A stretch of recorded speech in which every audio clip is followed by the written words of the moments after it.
Sunday, Sunday, Sunday. Good evening, everyone. Welcome to another episode of True Story Live. We're glad you're here. And tonight's topic is the lure of external validation, the need for acceptance. And we have a special treat for you tonight. Jen is the one that did the write up for this one, and you'll get to hear her lovely, comforting voice as she reads the write up, and we'll get to that in a few minutes. And I'll still pull the questions out and things like that. But we're gonna give you guys the gift of hearing someone else do the write up for once, and I'm looking forward to that. I like to hear other people's voices when they're doing their write up, and so that's something that we're trying. So I'm sure you guys will enjoy that. So we'll let some people come in and then we'll say hello to everyone in the chat. But first, I will, as usual, say hello to the panel. And I'll start with our producer and our friend from Australia, Glenn. If you'd say hello to the people, that'd be great. Hello from COVID-19 lockdown territory. Is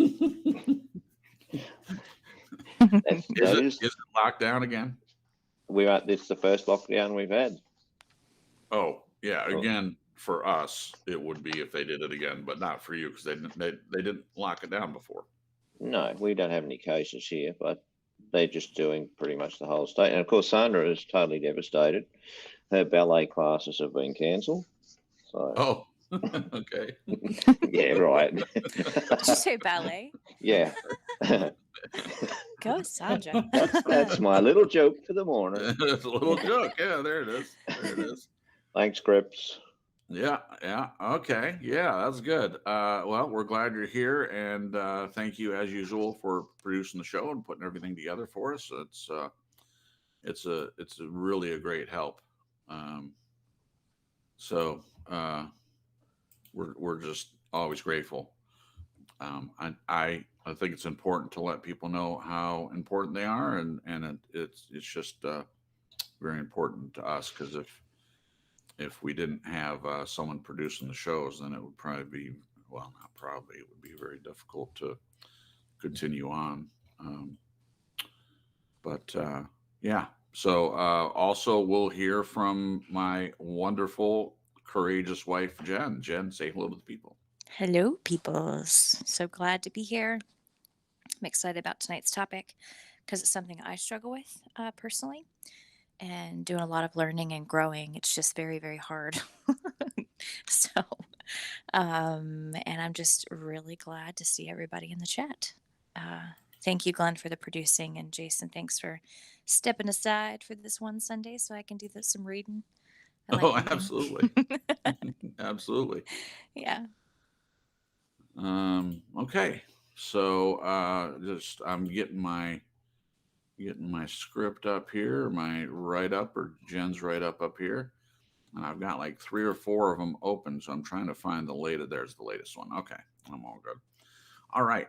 So before we get started, and I'm sure more people will come in, but we'll have Jen say hello to the few people that have shown up here right at the beginning.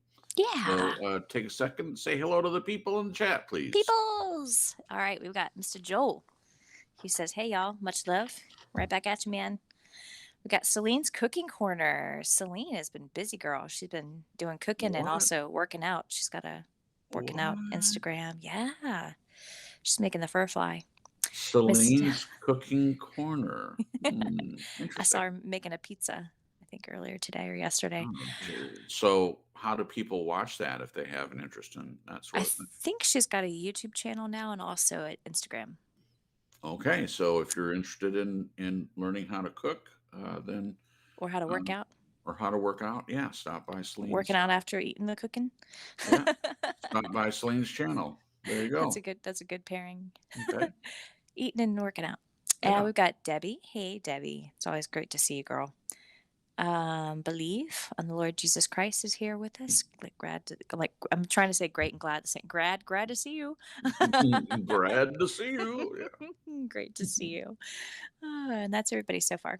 Okay, so as usual, when people come in, I will try to pay attention to that and make sure and say hello to everyone. It's important to welcome everyone.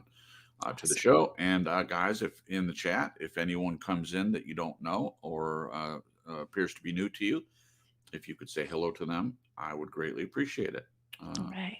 And again, we always want you guys to be part of the conversation. So when we get to the questions, please, if you would like to, you can answer the questions from your perspective in the chat. And if you put them in all caps and we see it, then we can discuss it on the broadcast as well.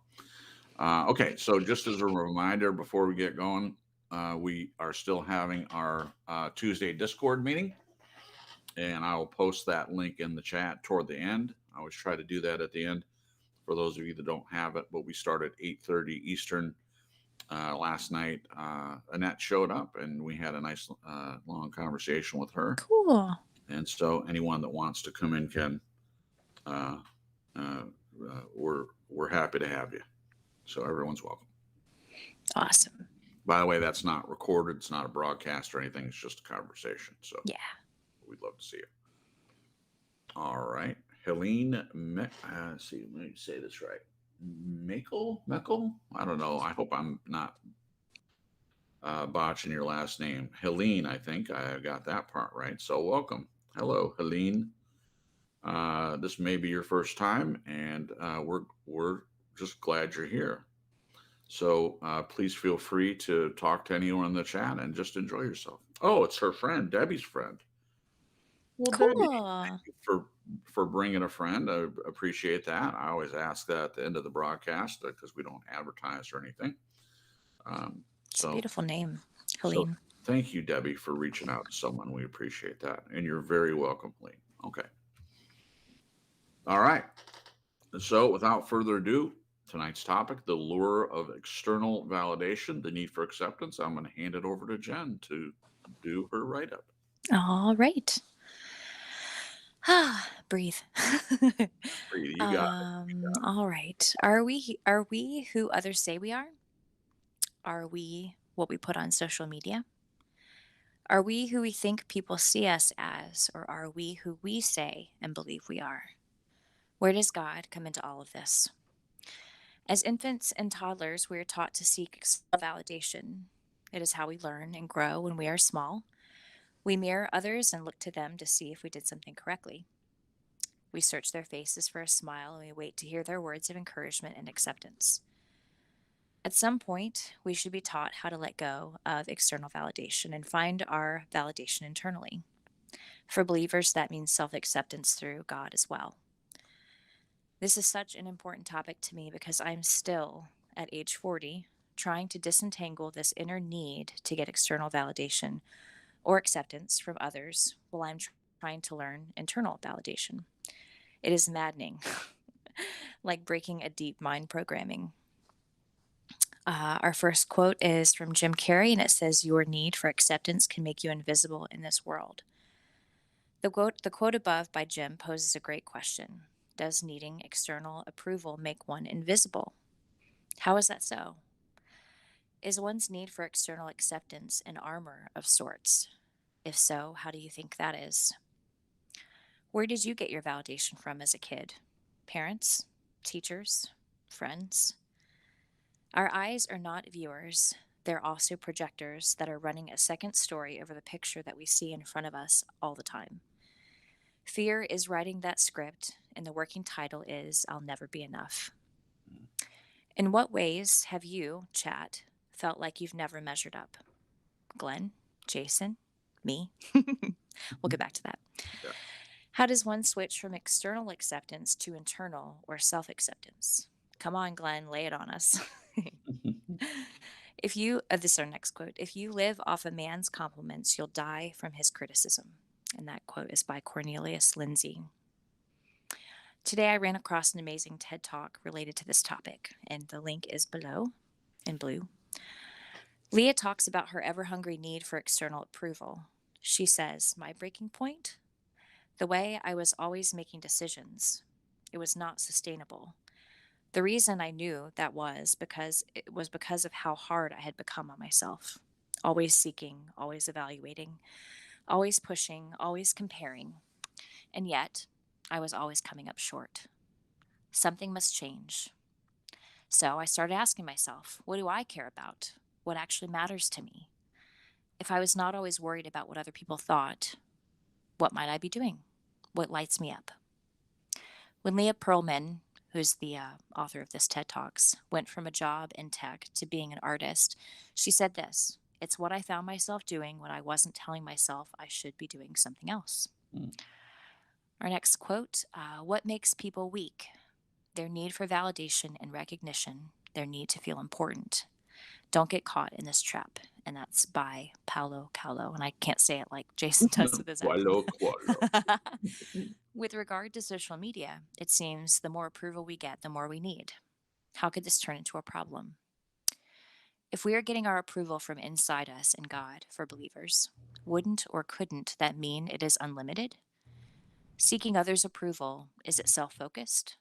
And if one is not seeking outside approval, wouldn't that make them more others focused? Mm. I've had this issue, and social media has made it worse. That is what social media is. It is set up to give or get external validation and acceptance and make that way normal. Our next quote: you have been criticizing yourself for years and it hasn't worked. Try approving of yourself and see what happens. And next one after that: if you live for people's acceptance, you will die from their rejection. That's by quote by Lecrae. Has social media exposed the reality of our human neediness? What happens if we don't get external validation that we need growing up? Then we go into proving to get it. What does this look like on social media, the proving? What inside us makes us chase those who do not accept us instead of the ones who do? Do we ignore a validation from people who offer it freely and instead chase after those who don't give it? I believe that God's Spirit in us as a believer plays a big part in this inner acceptance. When I speak of self identity or self acceptance, self love, I'm including God's Spirit living inside me. It's not separate from God, for me personally. And our last quote is from Eckhart Tolle: stop looking outside for scraps of pleasure or fulfillment, for validation, security, or love. You have a treasure within you that is infinitely greater than anything the world can offer. Wow. Okay. Well, thank you, Jen. Very good Yeah, job with the write up and great job with the reading of it. Thank you. thank you. Okay. It's a pleasure. All right. And Jen has done also a wonderful job in the write up of posing many questions, which we will definitely get into. And some of the questions I'm really excited to answer. And this particular topic I think is timely. And Jen can say more about that. But I have a lot of experience in this. Um, and I'll say more about it when we get to the proving part. But I really understand why a person would want to prove something to their family. And Jen and I were talking about this earlier, how difficult it is with families. It seems to me that with people outside of my family, once you realize that you're proving, you just stop. It seems so simple. It's like, oh, I've been trying to prove to my friends that I'm something that I'm not. And you just, once you realize it, you're just like, oh, okay, I'm done with that. And it seems simple. But with family, in my opinion, it's much more difficult. It's much more complex because with friends, I mean, even if you know a friend for a long time, it doesn't carry the same weight for me as it does with people that you've been around with been around your whole life. And in some ways, especially with parents who are also responsible for some of the programming, the deep programming that Jen mentioned in the write up. So we'll go into more detail about that. Okay. So we'll start right out with the questions. So at the very, very top, the first question is: are we who others say we are? And then the follow-up part of that is: are we what? No, we'll separate it like that. Are we who others say we are? And I will start with this one. Are we who others say we are? Well, we shouldn't be. My answer to this one is we shouldn't be, but I think that a lot of people really struggle with that. I think that we do look towards other people for external validation. I'm not saying it's right, but we'll get into this more too. It's the way that we're set up for, in my opinion. And I'll say more about that. So, on this one, are we who others say we are? Yes, in some ways, I believe that we are, although I don't think we should be. What do you think, Jen, about this first one? I think yes, if their perception of you is correct. Yeah. If their perception of you is correct, then yes. Yeah. Okay. Okay. Glenn, what about you? Are we who others say we are? What do you think about that first one? We can be if we let ourselves be. Sure. That's good. But Okay. generally, I'd say that the issue here is that others tend to see us through the eyes of their own motivation, and that doesn't Ooh, help no. necessarily. So I think it's all in the ball's in our court, not Yeah, theirs. I agree. Okay, we have our first comment. Thank you, Glenn. We have our first comment from Believe on Lord Jesus Christ. He says, I feel like this EV, external validation, brings a harder ability for that one to cope with rejection, is hypersensitive, and leads to withdrawn fantasies and seeking outside ways to intoxicate? Question mark. That's a mouthful there. I feel like this external validation brings a harder ability for that one to cope with rejection, is hypersensitive, and leads to withdrawn fantasies and seeking outside ways to intoxicate. Yeah, so external validation can make a person hypersensitive for sure. hmm I mean, if they're not getting it, and I think that we're born with this uh, um, difficulty in dealing with rejection. I don't think that's just about the external validation, but yes, I'm sure it makes it more difficult Yeah. when we're not getting it. So just like an infant who depends on his parents or caregiver for everything. I mean, let's just go over the list. So we're depending on our parent for food, for shelter. Of course, we don't know about finances when we're just born, but we're depending on them for every little thing, for personal touch, changing our diaper, everything. We're responsible. We're counting on another person to provide those things for us. Now, as we get older, I think that unless you work on this personally, you change that from your parents or your initial caregiver to people in your life. Could be a wife, could be a husband, could be friends. It could be coworkers or your boss. It could be the church, could be pastors. There's a lot of people that we can set up and wanting to get that. Uh, so yes, it becomes more difficult uh, when we're seeking external validation. I think it causes all kinds of problems. Yeah. So there we have that. Thank you for your comment, John. We appreciate that. Okay, so the next one: are we what we put on social media? I think that's a lovely separate question. Are we what we put on social media? And I'll go first again. Uh, No. Well, at least I try to be just as authentic on social media as I am if I'm in person. Uh, but we definitely see a trend. I forget, where did we hear this? Maybe you don't remember, Jen. But we saw someone talk about this recently about, oh, you know what it was? It was that Charlotte person talking about Yeah. Instagram and how people use Photoshop, and she posted like the reality of what someone looks like and what the filters do. And in some ways, Photoshop is an amazing tool. And she showed one picture of a girl. Now she looked basically the same, but she was older than the picture that she used filters to present to people on Instagram. Yeah. But she made herself look like she was in her 20s when she's in her 40s. Now, to me, that's completely dishonest. It's still her, and I've done the same thing. Earlier, when I was in my early 30s, I presented a picture that was like 5 or 6 years old because I was thinner, and in my mind I was a little bit more attractive, so that's the picture I put on social media.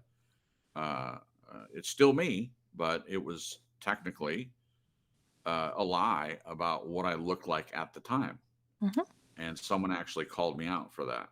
someone actually said, "Hey, there's a date," because I was so stupid, apparently, that on the picture that I posted at the very bottom right-hand corner, because it was a photo taken with a camera that printed the date that the picture was taken. So it was just sitting right there in the picture. This was okay.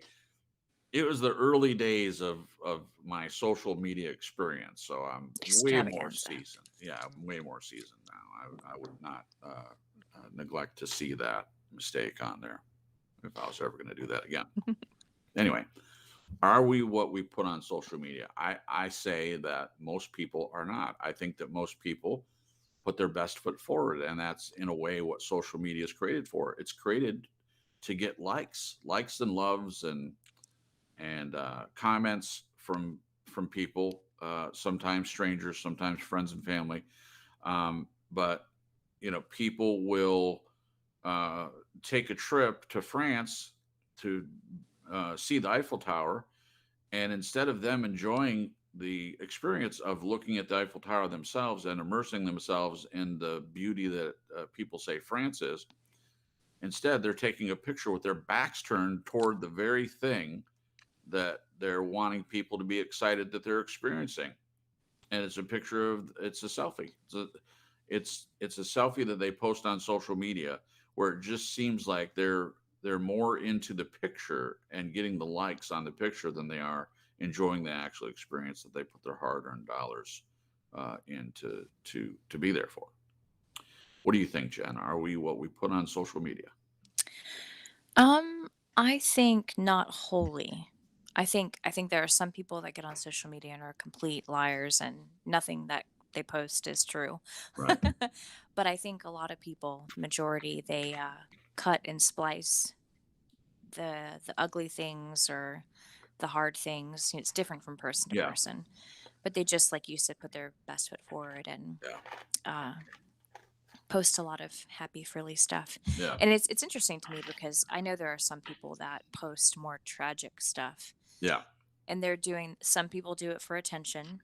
I think Sure. some people do it just to be authentic, but it gets lost in the Yeah. mix. I think it can still, because it's text, Yeah. it can still look like, somebody trying to get attention. Um, I don't think it's really wholly any of us. How can you fully know a person from a social media platform? I don't know if that's possible unless somebody's on it 24/7, sharing every little bit of themselves and what they look like before they brush their hair and their teeth and, Yeah. all that stuff. Well, So I that was a trend for a while. Do you remember that for women? It was like showing their face without makeup. Right. I I don't know what remember that. it was, but I know that was a trend for a while. Yeah. So I think no, Okay. because it's not, I mean, and some people maybe don't want to be their whole self. So they're like, yeah, this is me. Yeah. But I think for people, if the question is pertaining to someone as a whole, like Yeah. all of who they are, I think no. Yeah. I want to comment on something you said before we get to Glenn. You were saying people put tragic things, but oftentimes that they're trying to be authentic, and that's me. I'm not a big Facebook person anymore. A lot of that has changed over the past several years. I do post important things on there, but in the past, I was accused of wearing my heart on my sleeve, so to speak, because I would tell people what I was struggling with. I'd be like, "Yeah, I was looking forward to this job, and I'm in doing the job, and it's not what I thought it was, or I got in a car wreck and I can't do my job anymore if I'm doing Or even about your divorce, you posted about I that. did. Gosh, I went on and on. Yeah. with my divorce, I put a lot of things on there, and I posted. I was kind of grieving and stuff, and so I would look for songs that were meaningful to me, and I'd post the video and make some sort of comment.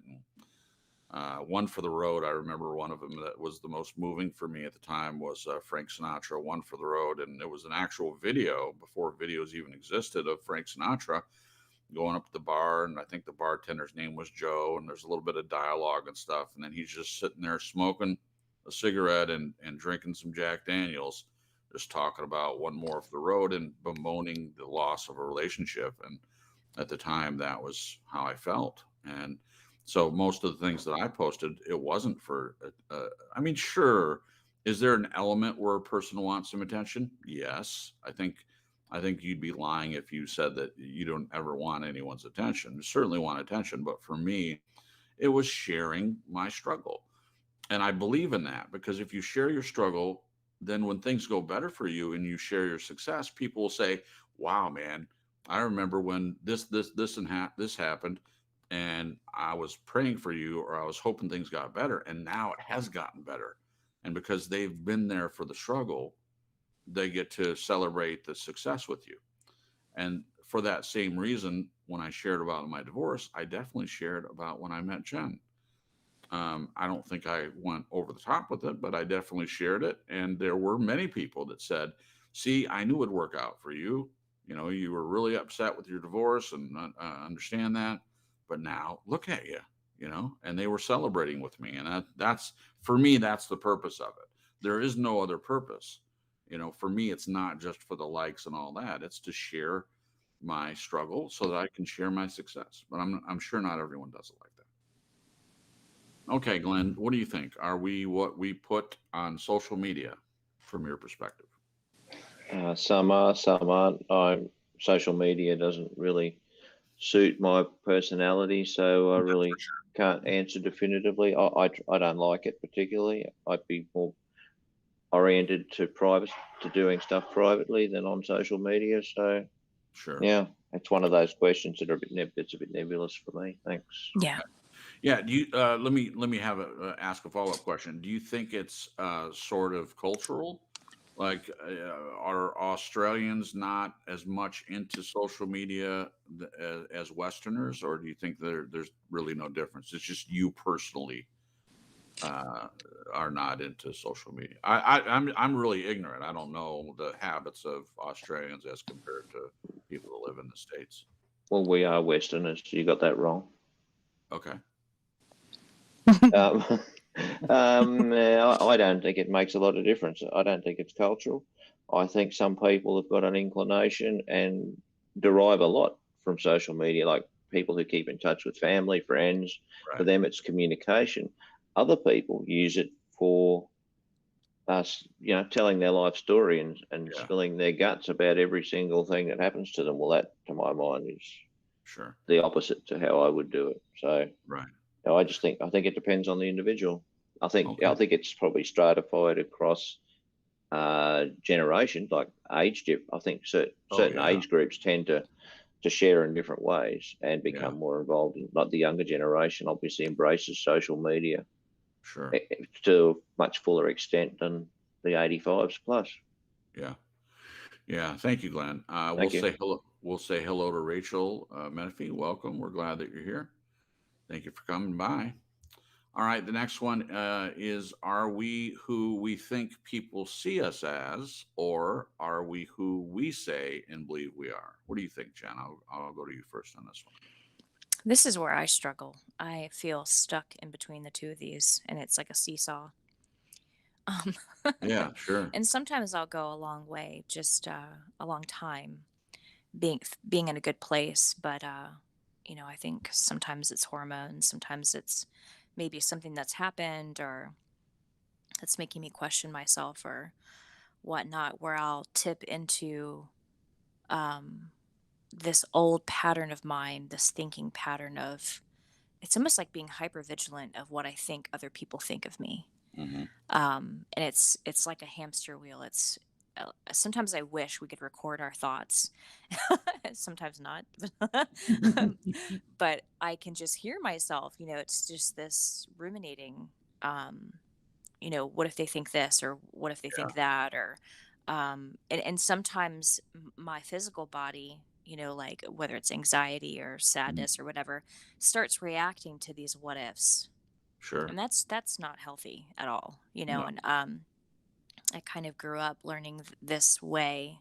I don't really know how, but I was stuck there for a really long time. And so being on a path of getting healthier after a toxic relationship where it was just exacerbated like big time, that Sure. particular thought processing, um, it's frustrating to me to tip back into this old way of thinking. And I'm like, wait a minute.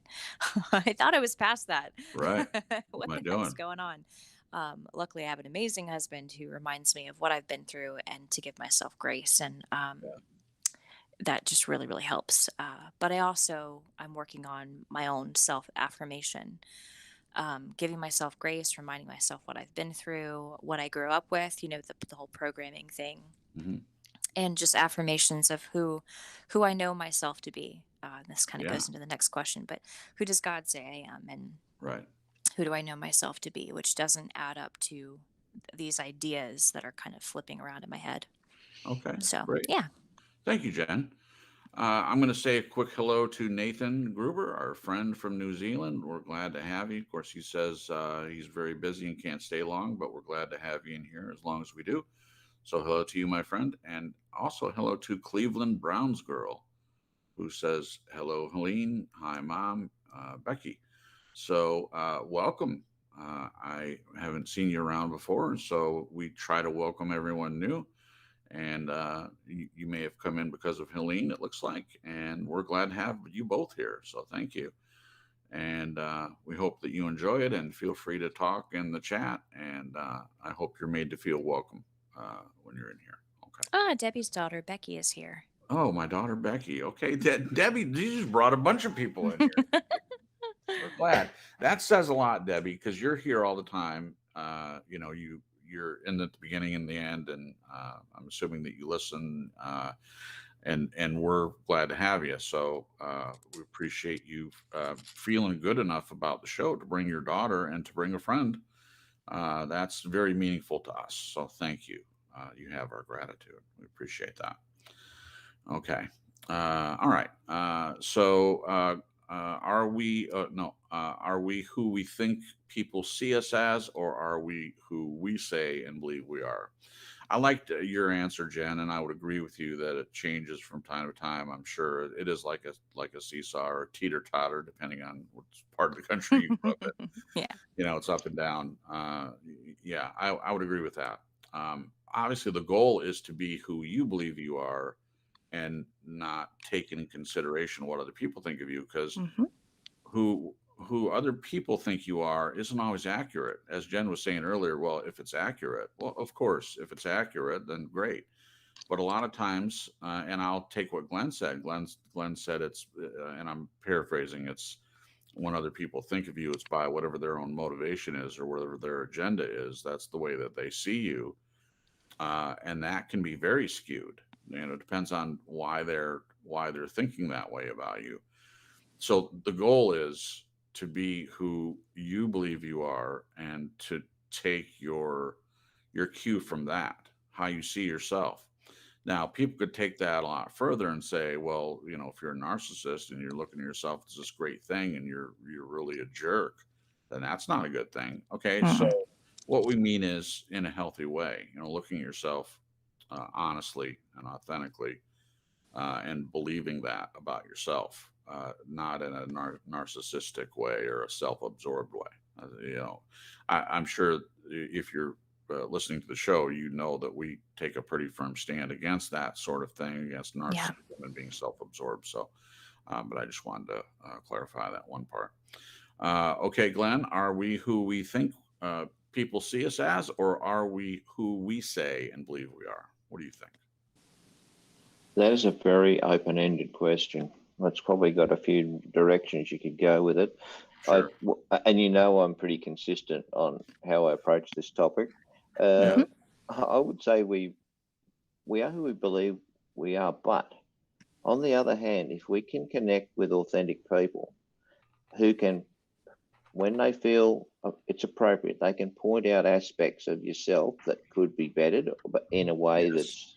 I think that's critical, that you are not Yes. so self-absorbed that you can't take on constructive ideas and input from other people. And I think, and then at that point, you're prepared to modify who you are, because then you get an opportunity to actually examine what's been said, and if it's fair game, yeah.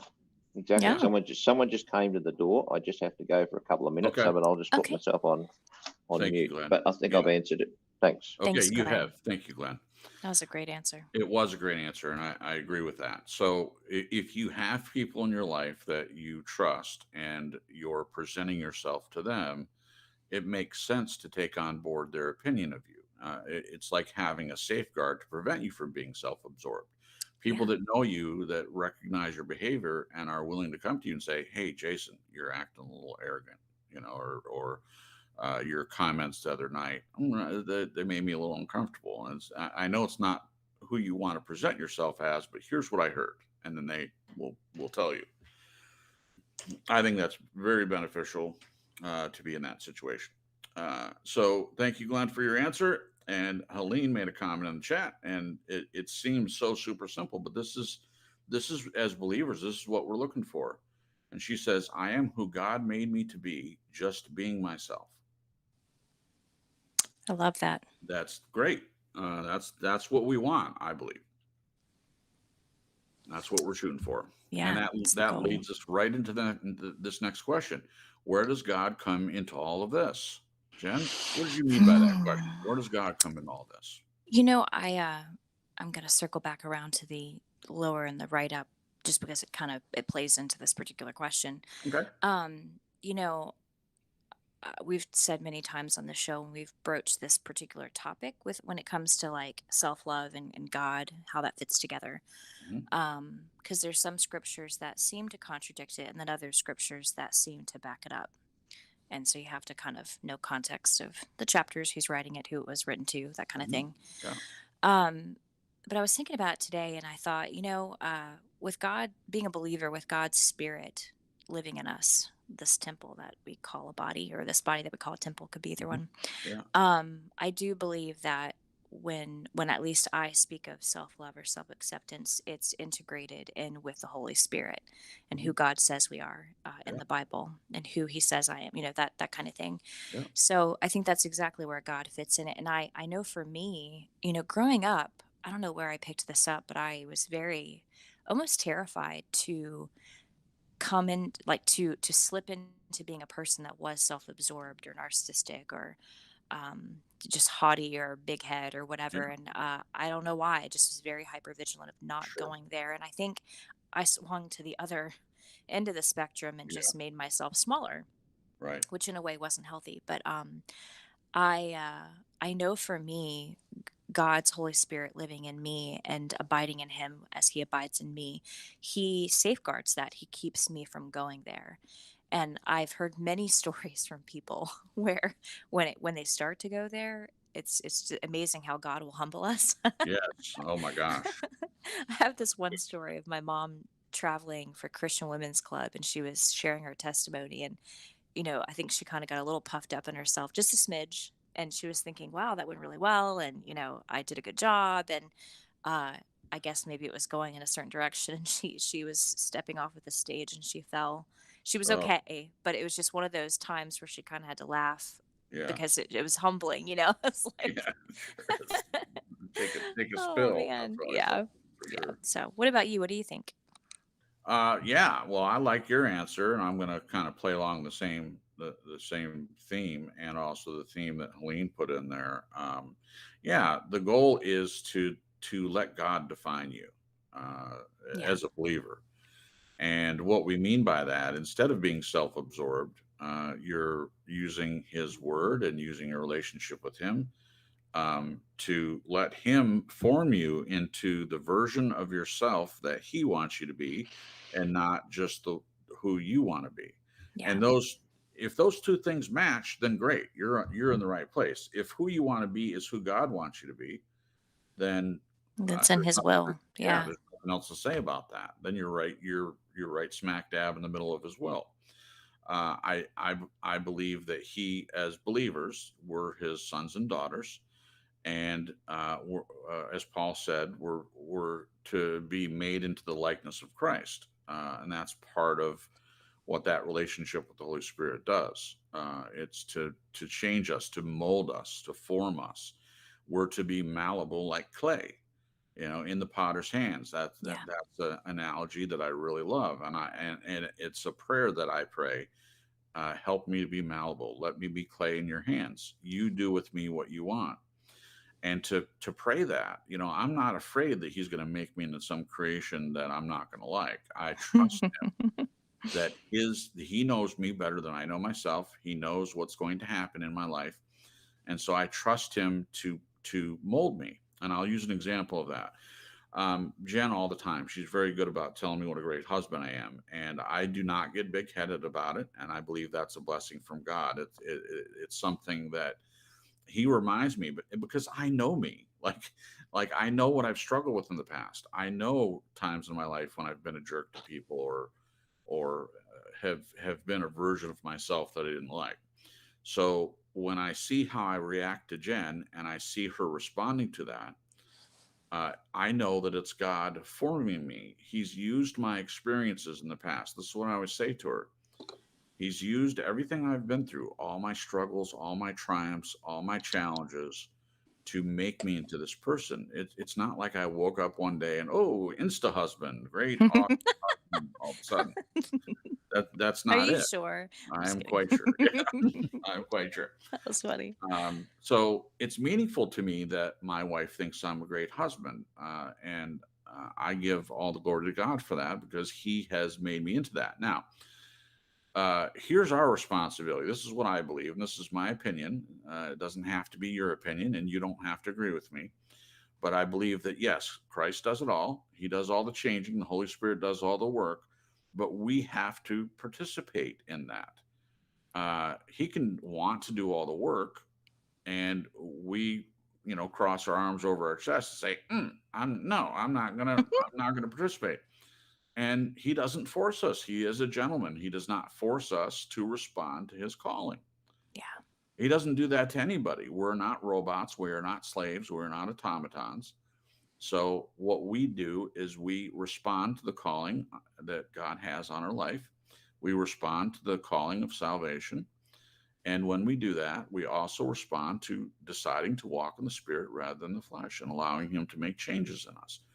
So that's the part. Yes, He gets all the glory, but we have to participate in it. I say all the time, when people say, "Well, I've been trying to help this person," it always seems like it backfires, and I help them, and then they keep failing, and then they come back to me for help, and I'm just kind of at the point where I don't want to help them anymore. And I say the same thing all the time, and I learned this for myself. You can't help someone if they're not willing to participate in their own rescue. You can't. You can be willing to help someone all day long, but if they really don't want to change, if they really don't want help, then there's nothing you can do to change Yeah. it. They have to participate. I'll Yeah. make one more point about that. That's true about homeless people. Many people are homeless, and many people remain homeless. And there's a lot of groups out there that want to help, and you can help them in many ways. You can give them food. Some people even go so far as to take them to their house and let them take a shower and feed them, give them new clothes. Some people even set up a house for a homeless person, get them set up in a house. And it doesn't happen in every case, but a lot of times, when someone else comes along and does all these things for you and sets you up in a house, it's not very long before you destroy it. And that's because someone helped you and you were grateful. Not saying they weren't grateful, but you didn't participate in the rescue. You didn't do what was necessary to actually change the behavior that got you homeless in the first place.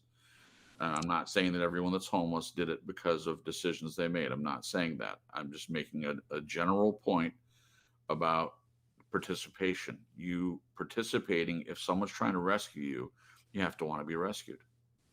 I wonder if the participation that you would have with your rescue, quote unquote, has something to do with you being connected to the gratitude.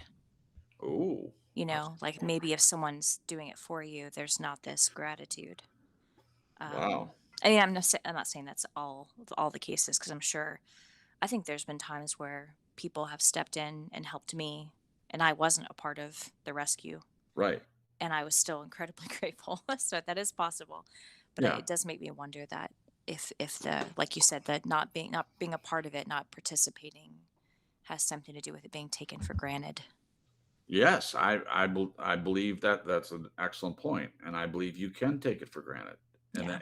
and in the story that I told about the homeless guy who these very well-meaning people got him a house and set him up. I mean, it's on YouTube. You can find it.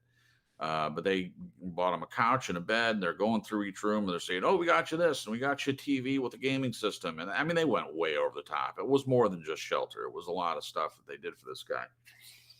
And after a while, he lost it all. He lost it all because it was someone else that did it for him. Now, the same thing is true about welfare.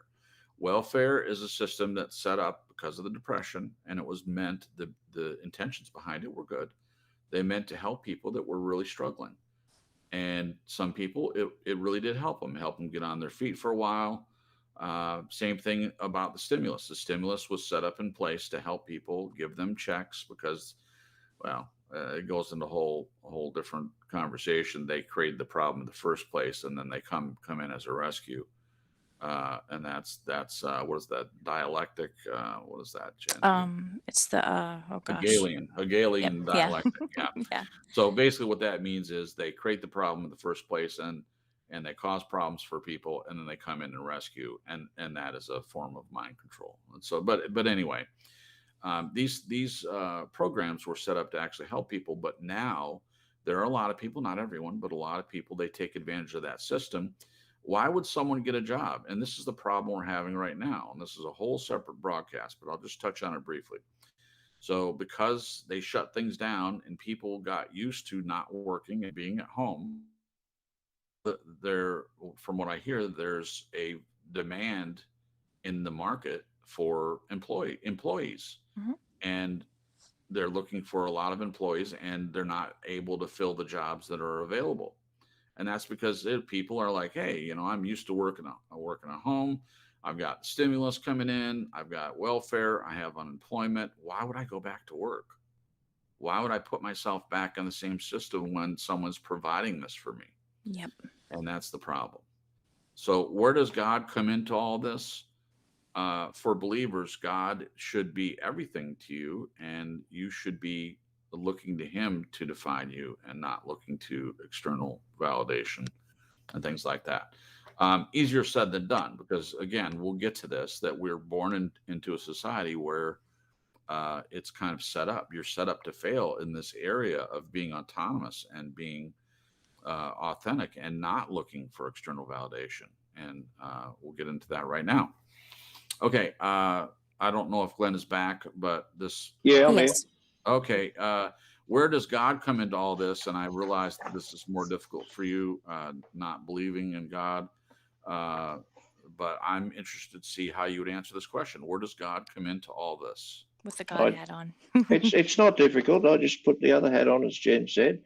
I Okay. think God comes into all this at whatever, how do I put it? Wherever each person is prepared to admit Him. Yeah, that's great. Does that make sense? It's Like up to letting you. Him in. It's up Yeah. to you to admit God into the situation, and at whatever level you allow Him in, he'll turn up. Well, Glenn, I don't know if you were here for this, but that's what I was just saying about participating. That's our role, is that we allow God to do what He wants to do. So you just backed up my point, probably without even knowing that you were doing it. Yeah, Awesome. see, that hat makes a difference. It does. It does. It's a good hat. Keep that out. Keep that ready and available. I'm gonna make Yeah. you an actual hat, Glenn. I'm gonna ship it to you. So. That'd be awesome. Oh yeah, you can imagine me wearing that round town. I'll probably be shot. Oh, no. It'll have little wings on it. That's great. Thanks. That's great. Okay, I'm going to read this next part. So Jen already read it during the write-up, but this is important. So as infants and toddlers, we are taught to seek external validation. It is how we learn and grow when we are small. We mirror others and look to them to see if we did something correctly. We search their faces for a smile, and we wait to hear their words of encouragement and acceptance. Now, I'm going to comment on this briefly. We've actually had a broadcast where I talked a little bit about this. There was a group of psychologists that did an experiment. If I remember correctly, it was back in the 60s, early 70s, somewhere in there.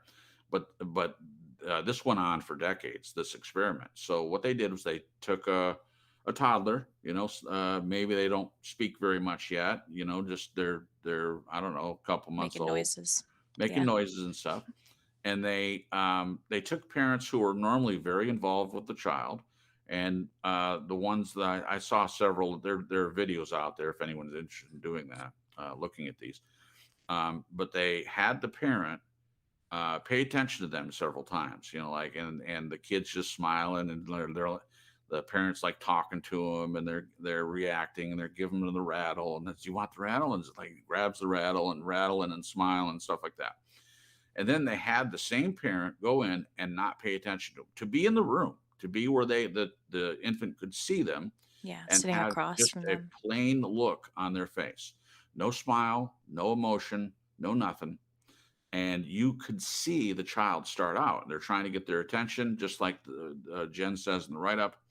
They're looking to the parent to see if they did something correctly. They're looking for a reaction on their faces, for a smile, etc., words of encouragement, anything. That's what the child needs, and that's what they're used to getting.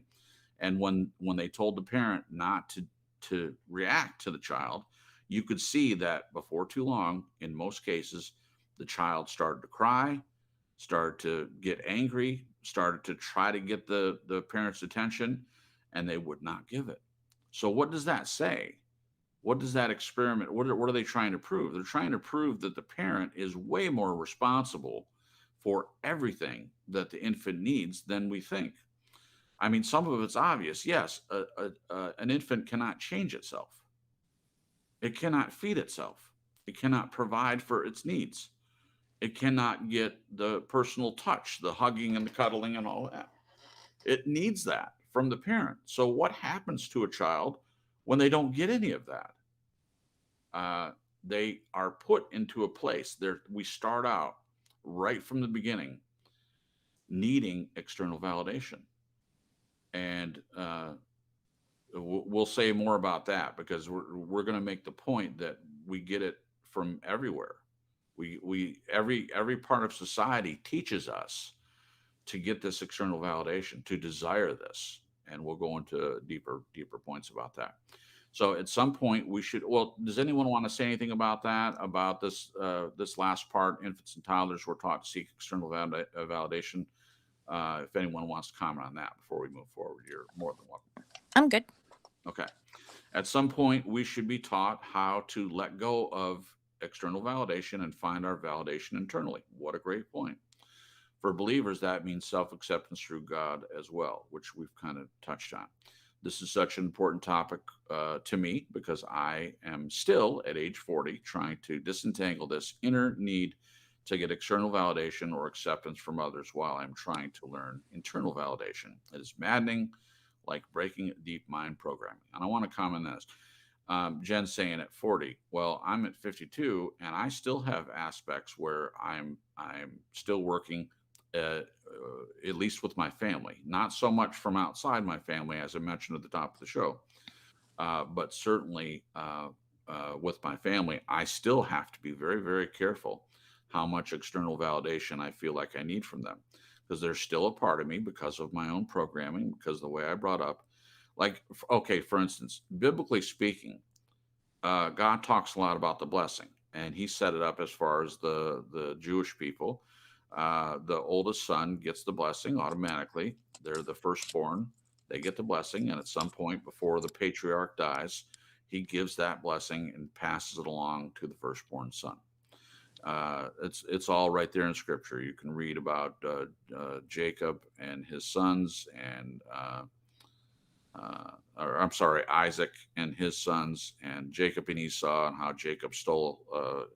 He stole not only the blessing to the firstborn by fooling his dad into thinking he was Esau, but he also bought the birthright from Esau for a bowl of stew. So he was quite a trickster, and he took it seriously. And the problem was Esau didn't. He didn't take it seriously, and so he lost it. He lost it, and there's a lot of stuff there. But this idea of seeking external validation isn't just relegated to the age of 40. This is something that I think some people never get over. I mean, you see people in their 70s that they've never stopped seeking external validation. They've never learned how to get validation from other sources and not looking to it from the outside. So it's not just you, Jen. That's the whole reason I said that. It's a lot of people have that problem. So this brings us to a quote: "Your need for acceptance can make you invisible in this world," by Jim Carey. Jim Carey, whether you like him or not, occasionally he says something that's pretty wise or hilarious, and that one is. I think that's a good one. And hello to Annette, who just popped in. We're glad you're here. Hey. Thank you. Okay, the quote above by Jim Carrey poses a great question. Does needing external approval make one invisible? How is that so? Is one's need for external acceptance an armor of sorts? If so, how do you think that? Okay, so we'll go with the first two first. Does needing external approval make one invisible? How is that so, Jen? Oh, I was gonna say, can I go first? Yeah, you I can. was thinking about this earlier.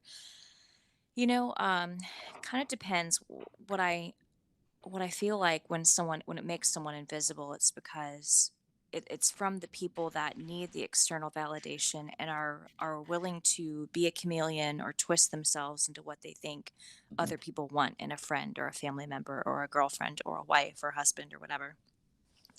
I think, yeah, it can make you invisible because you're not being true to your true self. Right. And I've been there. It's too much work. It's exhausting. And what ended up happening to me is because I got so into doing it that way. When I got to a place in my life where I stopped, I kind of didn't know who I was, and that was Right. quite scary. I was like, Sure. because I Sure. had based who I was on not just on what other people thought I should be, but who I thought I should be for the external validation to gain Mhm. that. And it's crazy how manipulative that sounds. And I was like, I'm not a manipulative person. I just No. have been needy and wanted to be loved and accepted. Yeah. So it's interesting. Well, yeah. So there's a reason why you are needy. There's a reason why Hmm. a lot of people are needy. And again, my theory is because we're set up to be needy. And Hmm. then people are upset with us when we get older and we're still needy. And they're like, well, why are you so needy? Well, because you set it up like that. I mean, when we're an adult, it's our responsibility to break out of that neediness. I'm just saying that there are reasons why this is such a struggle for people. Yeah. Okay. I think So, some people naturally pull out of that. And I think some mhm. people need to be helped, like taught, Agreed. you That's know? an excellent point. I agree with that. Okay. So we'll go to Glenn now. Does needing external approval make one invisible? How is that so, Glenn? I'm not sure that it makes them invisible. I think you make them invisible. Like example, a needy person, if anyone knows what it's like to interact with someone like that, is a total energy vampire, Oh, and yeah. you can feel them sucking the life out of you. So Yep. I think what you do in order to protect yourself is you make them invisible. You have to, because Ah, otherwise it will. If you don't make them invisible, they will drain you out, and Wow. that affects you very seriously if you let it happen. wow. Wow. Very Well, insightful. that's very insightful, and I'll back it up with a an example. So my first wife did that very thing, and my mom saw it right away before we even got married. And I remember a conversation with her that I did not listen to. I mean, I listened, but I didn't hear. She was worried that she was aware that my first wife had very severe depression and anxiety, and even though I'd been trained somewhat to deal with that. And that's the way I looked at myself. I thought, oh, depression, oof, no problem. I'll be able to deal with that. Because I'd read all the books and I'd been in all the groups and I'd been personal counseling for myself. And my mom dealt with depression and anxiety. And just as a side note, all depression and anxiety for different individual people are not the same. The way they deal with it is not the same. Yeah. Because it is true that my mom had depression and anxiety, but she was a functional person.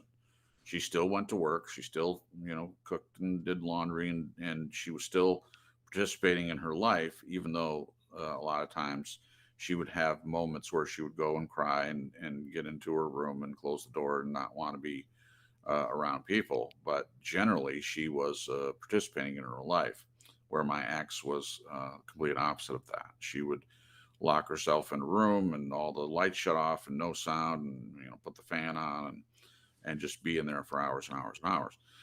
And so what Glenn is saying is true. In some ways, I did have to make her invisible in order to survive that, to get through it. Now, by the grace of God, as you know, my ex divorced me and set me free. Set me free to be in this wonderful relationship I'm in now, and I wish her the best and hope she does well. But what Glenn is saying is absolutely true. She was an emotional vampire. I don't think that she meant to be. I don't think that she set out to do that to herself or to anybody. But her choices put her into this situation, and she didn't do anything to change it. And certainly in the beginning, I tried to help. I tried to be there when she'd have panic attacks. I tried to be available. I tried to use all the tools and techniques that I knew to help her. And sometimes it worked, and then other times it didn't. And it's because she did not want to participate. She did not want to try the things, the tools that I had. It was situational for her. Sometimes she would really want it, and she would use the help.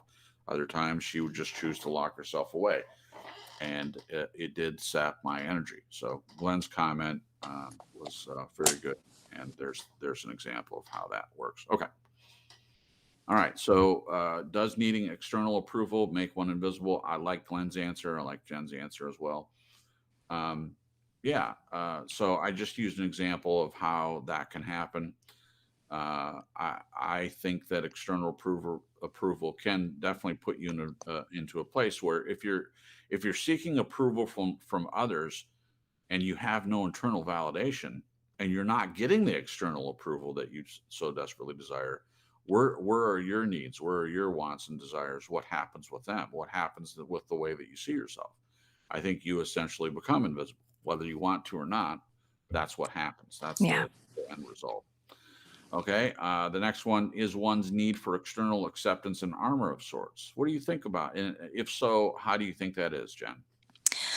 You know, I think, like, and this is just me thinking about myself in the past, I think the times that I was needing external acceptance, because I sort of morphed myself into a chameleon and kind of, whether it was boyfriends or friends, trying to be like other people in that group of friends, in order to be more accepted, because I didn't think I had a deep, like, I guess, unconscious idea that me being myself would not be accepted. Right. I don't know where I got that from. I have some ideas, but Yeah. so it's a form of protection. It's a form of protection against rejection. Right.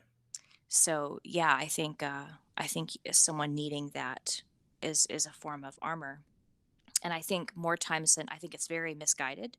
Yeah. I think in many ways it is more harmful than it is helpful. Yeah. So it sucks that there's this illusion of it being some way protective, Yeah. but by you not being yourself, that's harming you. By you not being yourself, it could be harming other people, because I do think that when we're ourselves, and we connect with people, it's like, that whole quote unquote butterfly effect. It affects people, who you are, Sure. and being true to yourself and being authentic. We all help each other. We all pour into each other and learn from one another. And if Yeah. someone's not being themselves, how can God use them? How can they fully speak into someone's life? Or there's just so many different facets to that. And Yeah. I think it can be destructive Good more than point. helpful. Maybe helpful, like in the moment, seemingly, Yeah. but it's not good. Sure. Okay. Thank you, Jen. Yeah. Yeah, I would agree with that, and I do think it's an armor of sorts. I think any time that you're pretending you're someone else, it seems helpful. I like your example of being a chameleon. You're basically changing into the people around you, whoever's in your life, and you're being who you think they want you to be, and that is that external acceptance. And so, who are you then? Who are you really? I mean, if you're a chameleon, and uh, chameleons are animals that can change their color to their surroundings, and it's an amazing way that God has created certain creatures that are able to change their color, and there are fish that do the same thing. It's just amazing. I think it's incredible. Yeah. So there's nothing wrong with that. I mean, it protects them, it keeps them from being prey, or it's an attempt to protect them from being attacked. Well, I think it's the same thing in society. So you do that because you're protecting something. If you're becoming what someone else, or you think someone else wants you to be, It means that for whatever reason, you're afraid to present your true self. And it may be because you don't know who your true self is. Either way, it is an armor. It is something that at least seems like it's a protection for you. But I agree with what Jen says. It's not really a protection. Mm-mm. It's damaging to you because you're not being your authentic self. You're not presenting who you really are.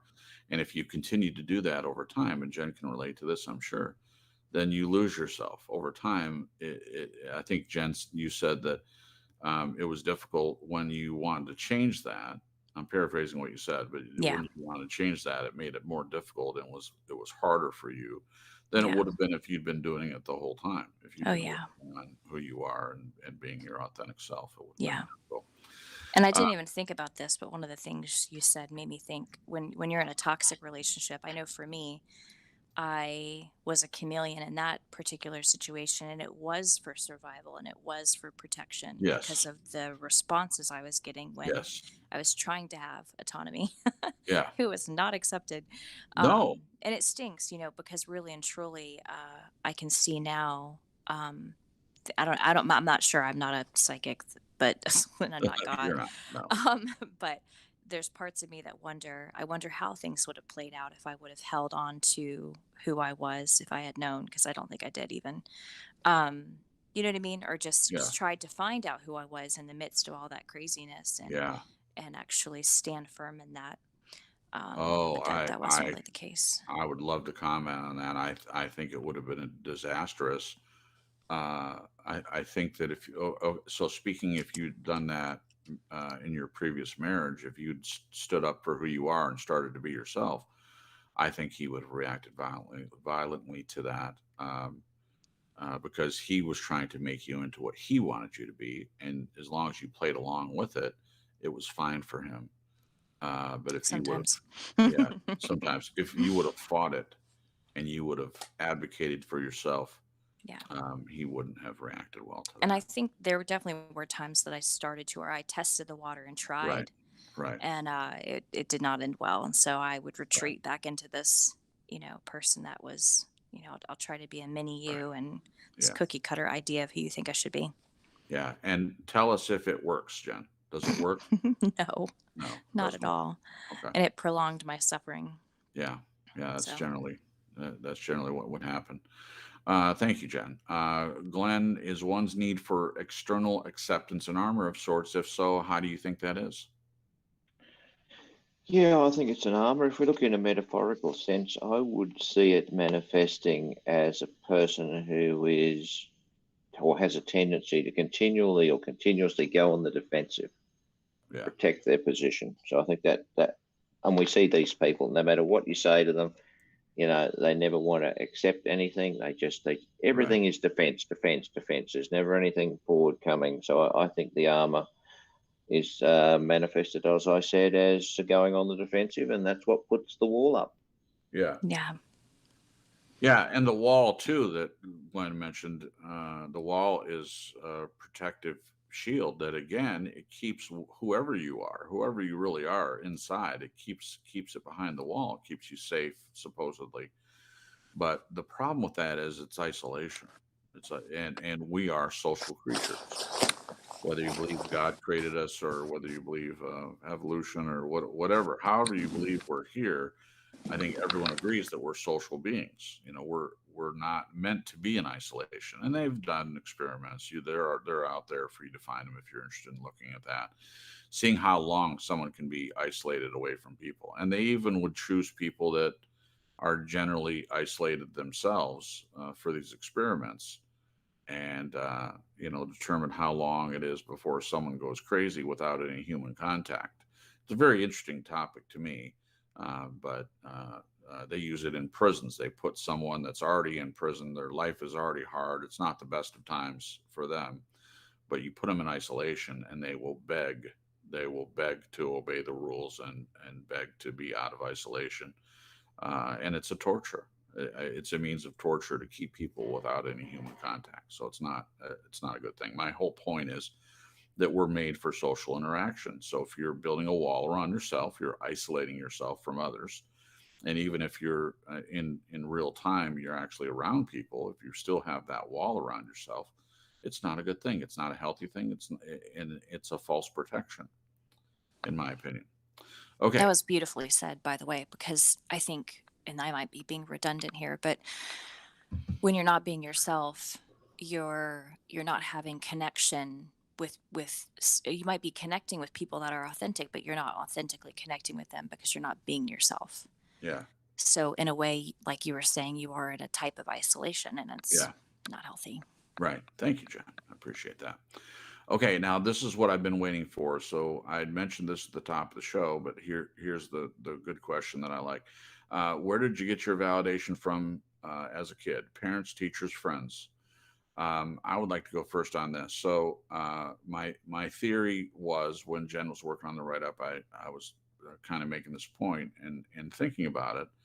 Um, and I'm making the point that we start out in life needing that external validation. It's completely necessary because we start out not being able to do anything for ourselves. So we learn this from our parents. Our parents say, "That a boy, way to go, kid!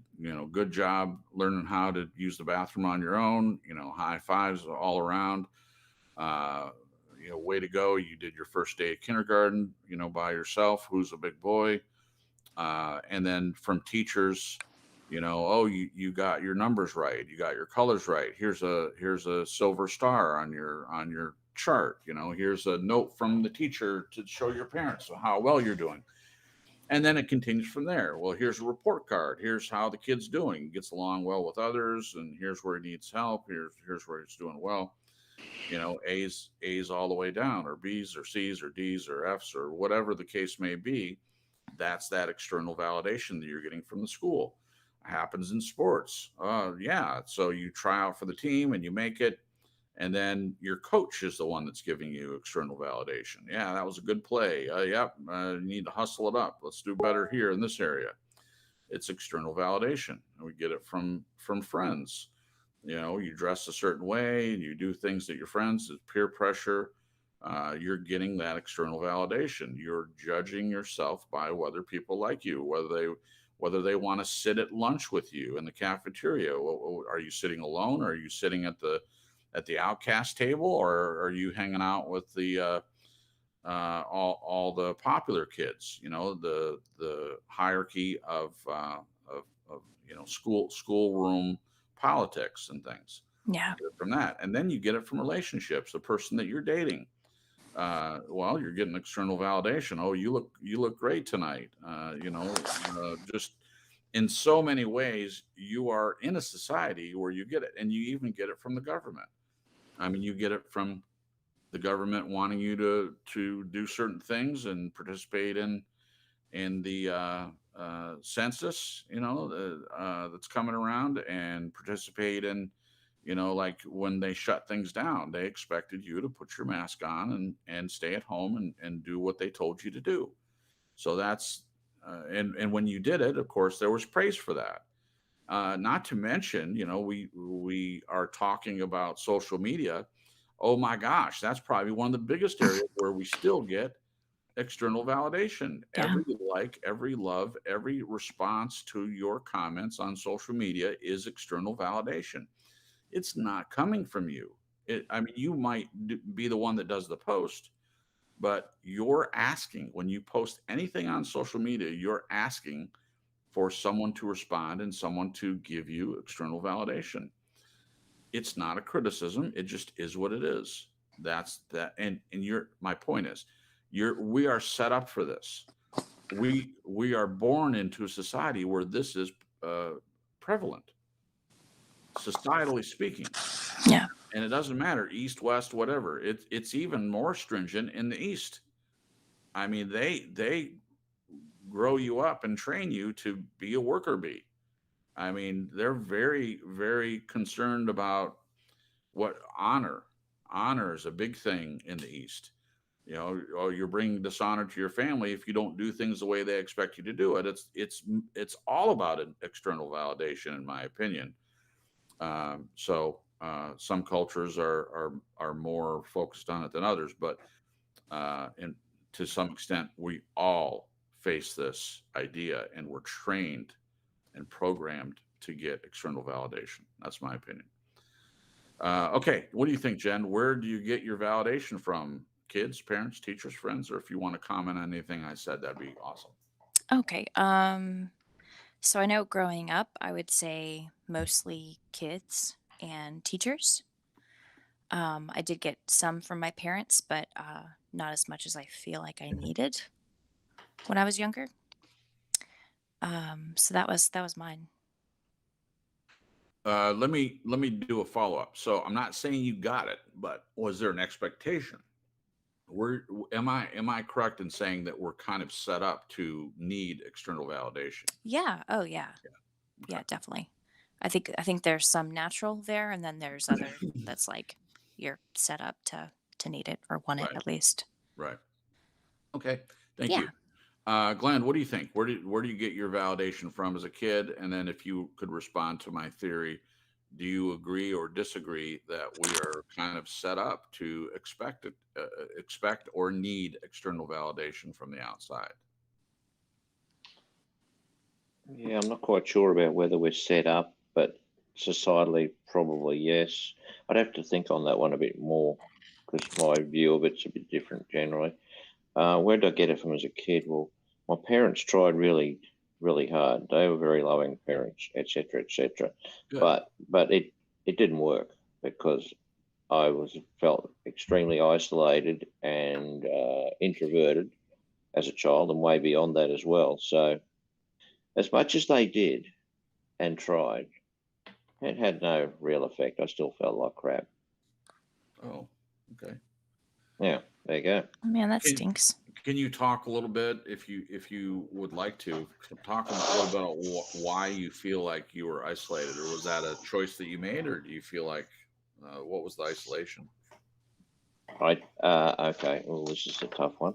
Um, if I said a child that feels they don't fit into the world, does that make any sense? You feel Yeah. different. You feel different from everybody else, and hence you don't communicate well with your peers, and Mhm. you just really have no idea where you belong. So therefore, you isolate yourself once again as a protection mechanism. You just don't Mhm. feel comfortable to go out into that friends and associate with people on a basis that I would see a lot of other kids did.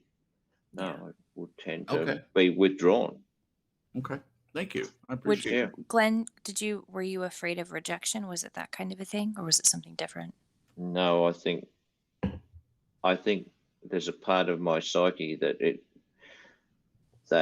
is just different from other kids, and I Yeah. found I didn't fit in. The way I was perceiving the world, even as a child, was quite different from how Yeah. the everybody else did. So therefore, I felt alone.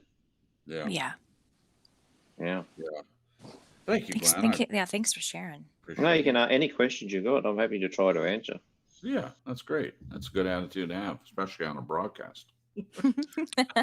Question and answer broadcast. Yeah, that's right. Question and answer. Okay, thank you. Okay, our eyes are not viewers. They're also projectors that are running a second story over the picture that we see in front of us all of the time. Fear is writing that script, and the working title is "I'll Never Be Enough." There's no question related to just this right here, but I have to say that this is, in my opinion, a brilliant part of this write up. I'll read this last part again. Fear is writing that script, and the working title is I'll Never Be Enough. And we have referenced this on this broadcast before, this idea of never being enough. And it keeps coming back again and again and again. And people in the chat have shared with us at different times. And of course, we've seen this in all the different broadcasts we go to. We see people that are essentially saying this, I'll never be enough. And it's not any different for believers. It should be different, because if we're getting all our validation from scripture and from our relationship with God, then we should be all good. We should know that we're enough. We're enough because God sent his son into the world to save us from sin and death, but it doesn't seem for everyone to be enough. It seems like it's still a struggle, and it seems like we don't get the memo that we are enough. And we see scripture being twisted many times. I'm not saying scripture is wrong that we're born into sin, and because of that, we need a savior. But at the point in which we accept salvation, then we should be understanding that with the Holy Spirit working in us and through us, that we are enough, that He says we're enough, that we're enough because of what He did, not because we're enough in and of ourselves, but because of what He did, we are enough. But this is still a problem. I'll never be enough. This message. How many of you have felt this? I'll never be enough. Does that ring true with you? What do you think, Jen? Does that ring true for you? You'll never be enough. Do you ever struggle with that? Not now, but Okay. I have in the past. Right. And that's a horrible place to be. Yeah, it's not a good place. No. So, in what ways have you, chat, felt like you've never measured up? I'll go first on this one. I felt in many ways I've never measured up, and I appreciate Glenn sharing his perspective of feeling isolated and not quite fitting in. I felt like that too. I'm not saying it's the same as Glenn by any stretch. I wouldn't have any idea about that, but I felt like the way that I thought, the way I looked at the world, the way I communicated was a little bit different than everybody else. So I don't think this is this idea that we don't fit in. I don't think it's just Glenn. I'm sure there are a lot of people that don't feel like they fit in or measure up. That's the word that's used, measured up. I certainly have felt like that. Felt like I didn't measure up. I remember playing sports, and I was the kind of person that I was pretty decent at whatever sport I tried, but I did not excel in sports. And I think the main reason why I didn't excel in sports because I didn't really care about sports. My dad tells a story about when I was playing baseball. That's probably the worst I did. I mean, I was good at catching and throwing and things like that, but I really froze up when it came to batting. And my dad worked with me and stuff, and I would do really well in practice, and then I'd get there with all the pressure on, and people saying, "Come on, yeah, knock it out of the park," and then I would get up to bat, and a lot of times I wouldn't even swing. I was notorious for getting on base from having been walked. I would wait for the pitcher to screw up because this is little league. I mean, every once in a while you get a really good pitcher that I'd strike out just by not even swinging. But this is the story of parts of my life. I would rather not even take a swing. I would rather get on base by a walk than suffer the humiliation of taking a swing and missing. To me, this is a deep thing here. This is Whoa. my attitude about a lot of things. Just blew my mind. I'll go a step further. I didn't date a whole lot. I didn't have many girlfriends until I found the right one. That's not my story. And part of the reason why I didn't search for that, I wanted it. I dreamed about it. I prayed about it. This is something I wanted. I wanted a relationship, but I was so afraid of rejection that I didn't take a swing a lot of times. And then if I took a swing and of course struck out, then it was a self-fulfilled prophecy of, see, that's what happened. That's exactly what I was afraid of. And that's exactly what happened. I asked a girl out, and of course, one of my best friends sitting next to me had already talked to her, and they were going together, and I got rejected. So this has been something I've dealt with my whole life, and the baseball analogy was a pretty good one. But the reason I brought that story up because my dad realized that I wasn't being put into the game very often. He says, "Well, why don't you just quit?" And I said, and I'll never forget this, I said to my dad, I said, "I like being with my friends." So my motivation wasn't to excel in sports. My motivation for being on the baseball team and riding the bench, so to speak, was because I was around people that I considered my friends. That was my motivation. So the social aspect for me was enough. I didn't really care if I was a bat. I really didn't. I had a uniform. Okay. So I was a part of the team, and I still got to play outfield and, be out there on the field and stuff. And at the end of the game, I got to go and shake the enemy's hands at the end of the game. And then I got to go out and have a sugar soft drink with the people and have pizza after the game with my teammates. So that was good enough for me. Um, so I felt like I didn't measure up, and there were certain ways that played out in different areas of my life. I think a lot of people feel that they don't measure up. What do you think, Jen? Did you already kind of answer this? And in what ways have you felt like you've never measured up? I think I asked you that question. If I'll never do another. No, I haven't answered yet. Um, Gosh, what part of the life do you want me to go for?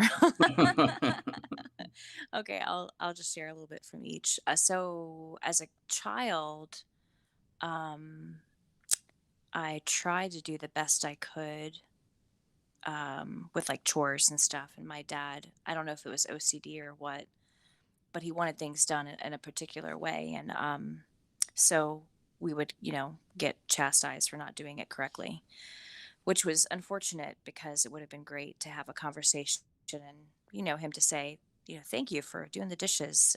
Do you mind hanging out Yeah, with me for a few more minutes, and I'll show you a more effective way of loading the dishwasher so that sure, all the that'd dishes be get. great. Well, that's so healthy the way you're presenting it, Jen. I've thought a lot about it. I'm sure you How would I have have. rathered that conversation go?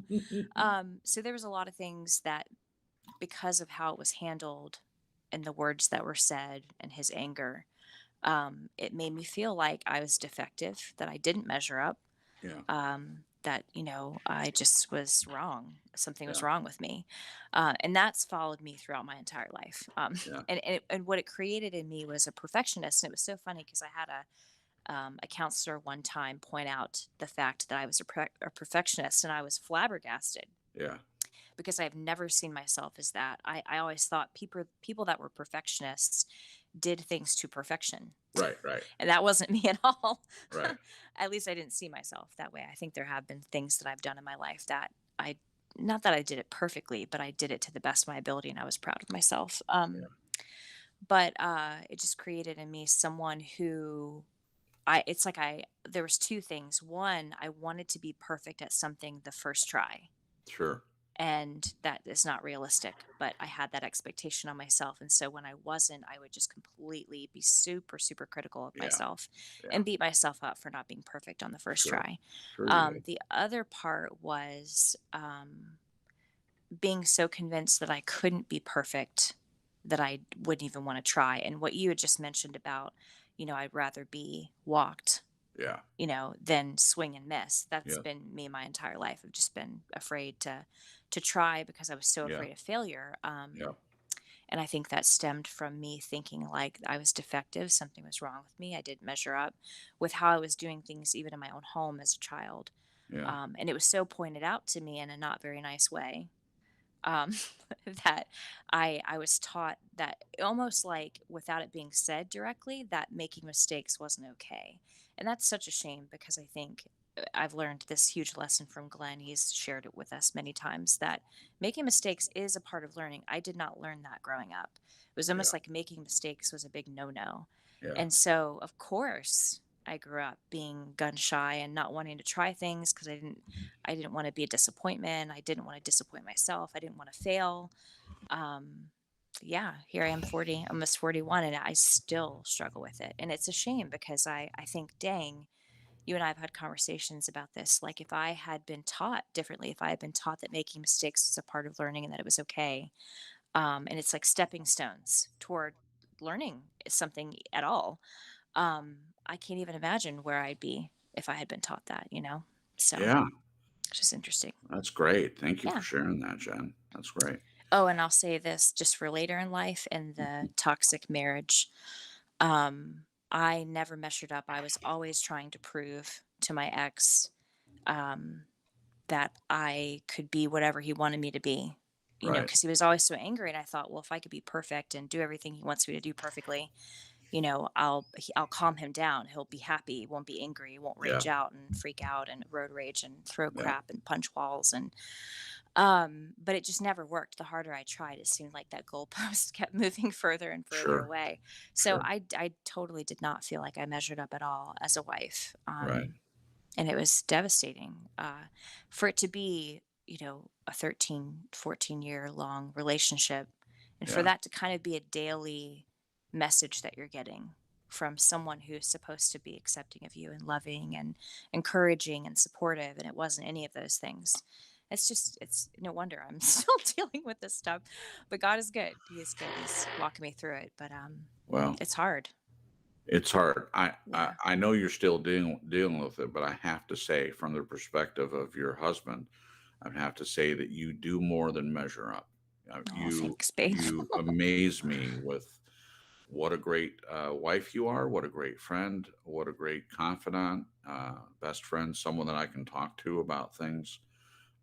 You're always there for me. You're always supportive. You're always loving, always empathetic, always kind, always giving, every single time. And it blows my mind. So whatever happened before, you are still having to deal with the effects of what you went through, but you do measure up. Oh, thanks, babe.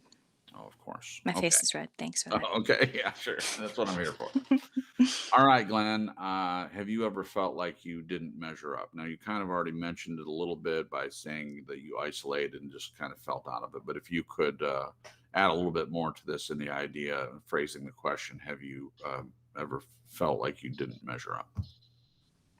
I think, as you said, I alluded to it. I didn't measure up because I felt different, and what I did was even worse. I came to the somehow misguided conclusion that the only way I could measure up was to sacrifice myself and try to be like other people, Sure. to fit in. Yeah.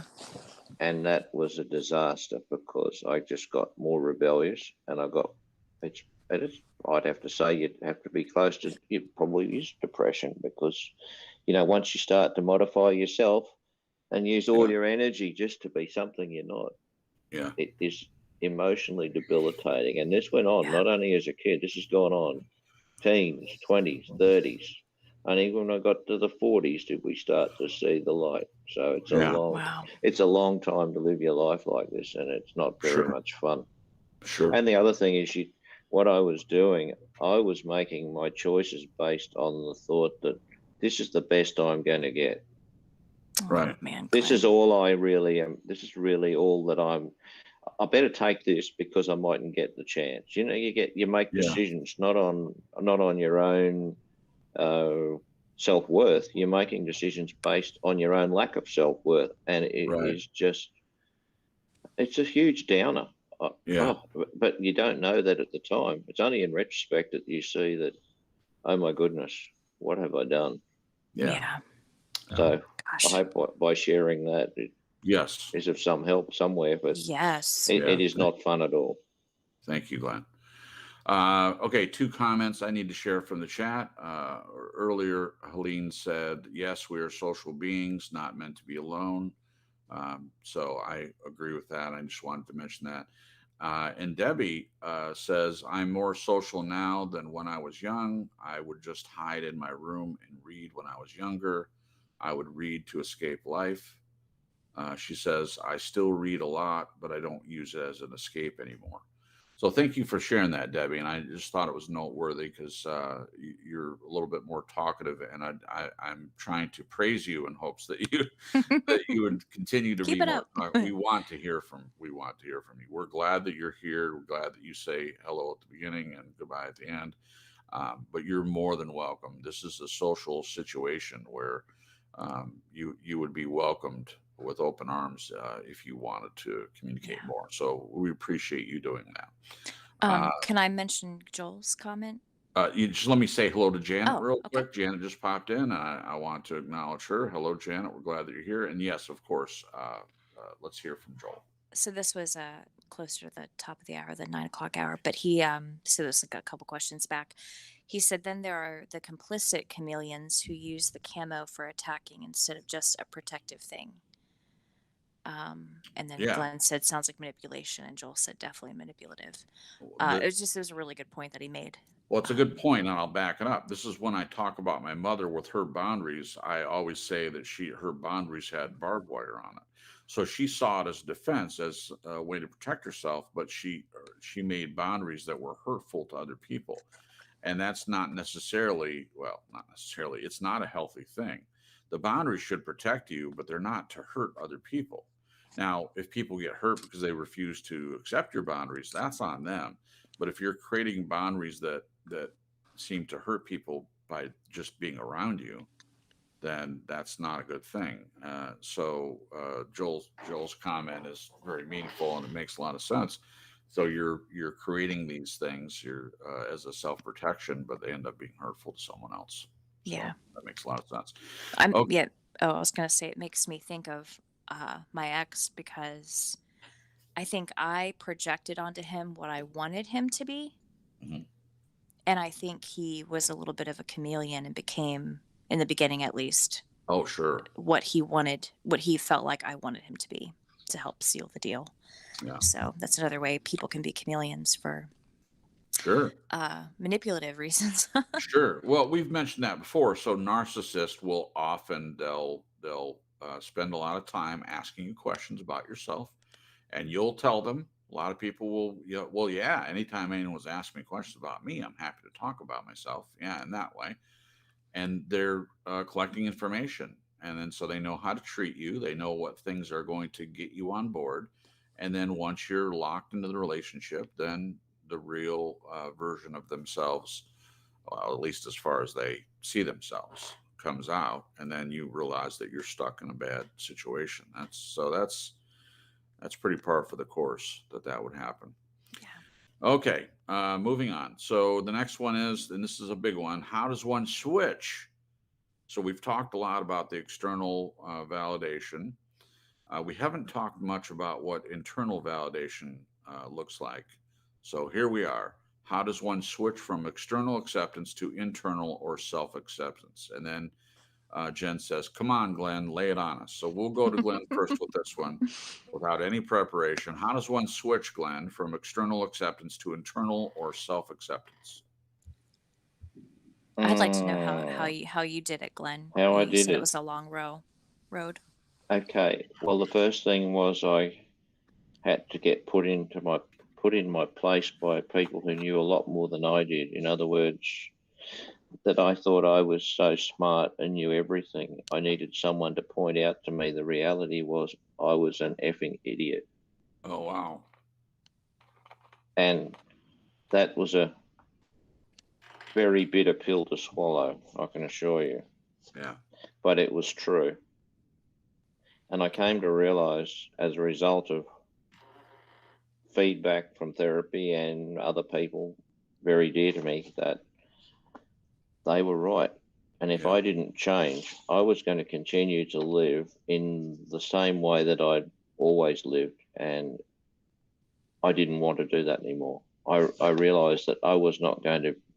How can I move forward if I can't accept I am just who I am? And that's all it's going to take. It wasn't complicated. All these walls and defenses and thinking you're too smart, and it was a waste of time. It was a total heap of BS. So basically, I it's pretty tough. Yeah. I just had to. Self-evaluate. Sounds like the word humility was used, and I realized that is exactly what I had to do and give up. I just had to give up what I thought I had power and accept that I had none. I think that made a huge mindset difference. Wow. And it was, if you ask me how long did that take, 2 to 3 years, probably. But it was a huge difference from the person 3 years ago to the person after 3 years. Sure. I don't think I've changed that much from that time to now. Right. I think I've just embraced more of the concepts that I learned back then. And here's the crazy part about it. All of this time, I felt like I didn't fit in, and it worried me. Now I said, I don't care. if I don't fit in. If you don't want to accept me for who I am, well, tough. And as soon as I took that attitude on, my whole life changed overnight. Actually, Wow. my life just exploded into something fantastic. Like, you go from total abject, like, misery, so to speak, to thinking, how long has this been going on? It was a revelation. Yeah. Wow. Oh my good. And the other thing, it was so easy. I didn't even have to make the Yes. effort. Right. Yep. Oh, It's such a difference, right? Yeah. Jen, it is, and you just have no stress. You have Right. no emotional distress. You just you go to cruise mode, and it becomes just like delightful. So That's Wow. lovely. Wonderful. so Thank you, there Glenn. you go. Pleasure. Appreciate that. What about you, Jen? How does one switch from external acceptance to internal or self-acceptance? Phew. I'm still working on it. Oh, sure you are. That's okay to say. That's okay to look. It's a For process. Glenn to say it only happened 3 years and he hasn't had to work on it much. I mean, that's great. That's great. If that's the way it works for a person, that's great. Some people, they're always working on this changeover from, in my opinion, being trained and being programmed to being set up for external acceptance, Yeah. external validation, into internal and being self-accepting. That process for a lot of people can go on forever, and some people never even get there. They never even try to change Yeah. from external to internal. I'd probably say part of it is getting, well, God has always been a big part of my life.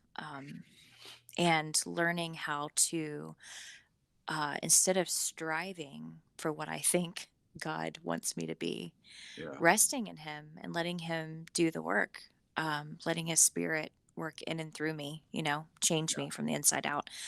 But also, one thing that's been really important is having a really solid support group, people that not only do they support me and who I am, my true authentic self, Yeah. but they also are true and authentic. And I've for the longest time, I've had this like idea in my head that if people would all just be themselves, it Yeah. would perpetuate, just the ability and the safety for others to feel like they could do the same. And I think Yeah. the opposite is true. When people are being fake and expending all that energy to be people they're not, one, I think it's noticeable more so than we would like to think. Yeah. But I think it also perpetuates other people being fake or hiding Sure. or Sure. acting, all that stuff. Yeah. So having a support group is huge. For me, it's been people seeing me, Yeah. taking the time to know me and understand me and seeing me, hearing me. And not that it's all about me. I didn't mean to sound like No, no. me. Oh, well, you're answering It the goes both question. ways. Yeah. And it really and truly, that's a huge thing too, to have these kinds of relationships and for it to go both ways, where Yeah. there's sharing both ways, there's being vulnerable both directions, Yeah. listening to each other both directions, that kind of thing. It's just very healing and very encouraging and Yeah. supportive. Yeah, it's great if you can find it. I think unfortunately, I think it's kind of rare, but there are people Yeah. out there that are what you're describing. And you really, and this isn't bragging on my part, so I'll talk mainly about Glenn instead of myself. But when you came along, from my perspective, you were really easy to see. It wasn't like I had to work very hard to see how wonderful you are, even in the place you were at the time, even in the middle of an abusive marriage. I could see right away who you were, and I think Glenn could as well, and he can respond to that if he likes. But I'm saying that and I believe it was God. Other people could say, "Oh, it's just coincidence that you came into the chat room where you and I met, and then as a result of that, I introduced you to Glenn, and then Glenn was such an influential person in your life." And you could say that's luck or happenstance. I say that you were blessed to meet people that could see you and that wanted to pour positive things into you, and that you were so ready to accept that. That was just Yeah. it was a miracle. Yeah. Uh, okay. My turn on this one. External acceptance to internal. I think the first step is to realize that you have to realize where you're at. And Glenn touched on this a little bit because he was sharing that he didn't know. He just thought he knew everything. That's the way that he phrased it. And then it took someone on the outside saying, "Hey, look, look at yourself." So realizing that there's a problem in the first place is the first step. And then once you realize there's a problem, once you realize that you are depending on external acceptance, is to change that over. And a lot of it, in my opinion, has to be looking at yourself and being honest about who you are, where you are at that moment, regardless of how difficult it is. Really taking that internal dive and diving into who you are and discovering what things you like and what things you don't like. For a believer, we have scripture and we have our relationship with him. We know that we're born into a sinful situation and we look to God to tell us who we are.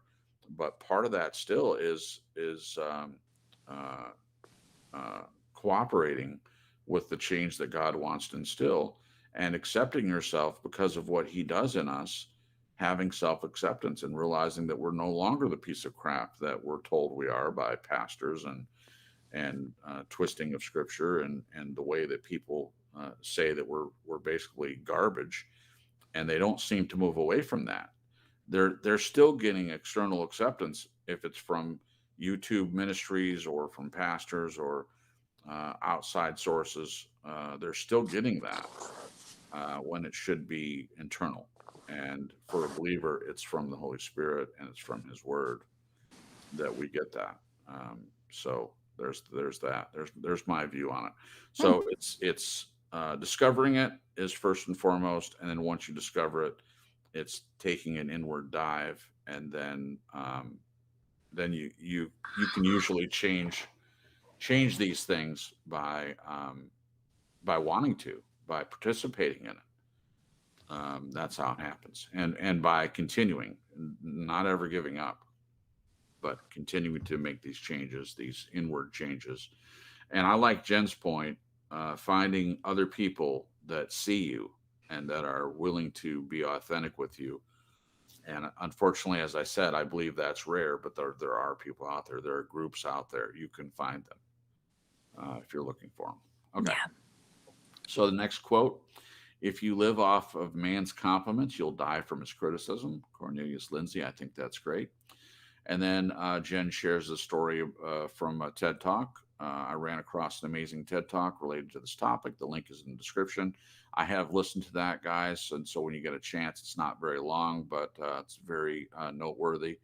The person's name is Leah. She talks about her ever hungry need for external approval. She says, quote, "My breaking point, the way I was always making decisions, it was not sustainable. The reason I knew that was because of how hard I had become on myself, always seeking, always evaluating, always pushing, always comparing, and yet I was always coming up short. Something must change. I started asking myself, what do I care about? What actually matters to me? It was not all I was not always worried about what other people thought. What might I be doing? What lights me up? If I was not always worried about what other people thought, what might I be doing? What lights me up?" When Leah Pearlman went from a job in tech to being an artist, she says this: "It's what I found myself doing when I wasn't telling myself I should be doing something else." This is like I said, this if you have the time, go back and listen to this TED Talk. There's a lot of good stuff in there if you're struggling in this area, and it's gold. It's gold. So listen to that when you get a chance. Okay, the next quote: "What makes people weak? Their need for validation and recognition, their need to feel important. Don't get caught up in this trap." Hello, I want to just talk about this briefly. What makes people weak? Their need for validation. So, according to this gentleman, it's the need for validation and recognition that causes a problem. So this fits right into what we're talking about. This is a great quote that you found, Jen. So we're saying that external validation, I'm saying that we're kind of set up for that. And then when we get older, we're responsible for breaking out of that, and it can be done. But if we're continuing to be in this place of needing external validation, we're needing other people, in other words, institutions, people, friends, neighbors, Things. relatives, yep, things, yeah, that's in there too. That's all external validation. So what happens if it's things? What happens when all your things go bye bye? What happens when you lose your great job and there's a recession and you're having to sell your beautiful house and all your toys, and your validation was in the things that you got? Or what if it's the job? What if you're being praised about what a great job you're doing at where you're employed, and that job goes bye bye, and now you're in a place where you're delivering pizzas, which is horrible.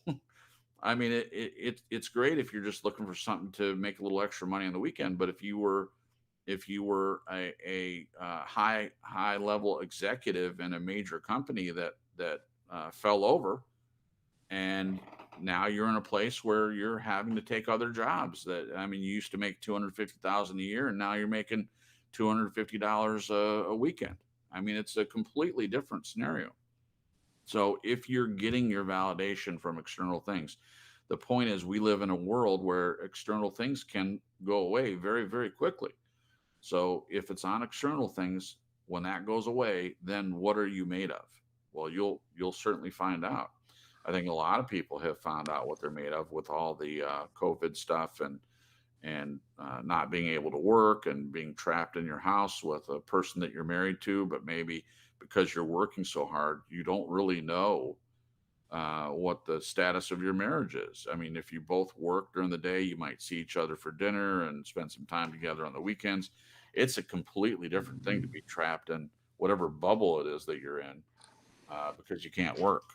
And I did see statistics of divorces on the rise. It's already over 52%, but there have been divorces, there have been breakups, there've been all kinds of stuff when people are trapped in the house together and they can't go anywhere.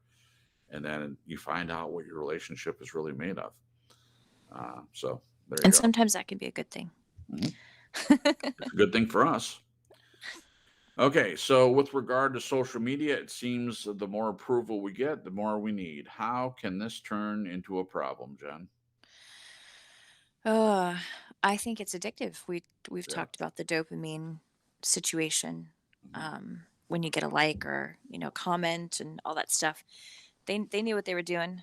A They're lot of open about it. scientists, yeah, they really are. You've heard me talk about this before. There's a guy, I think his name's Jared something, but I've talked about him before.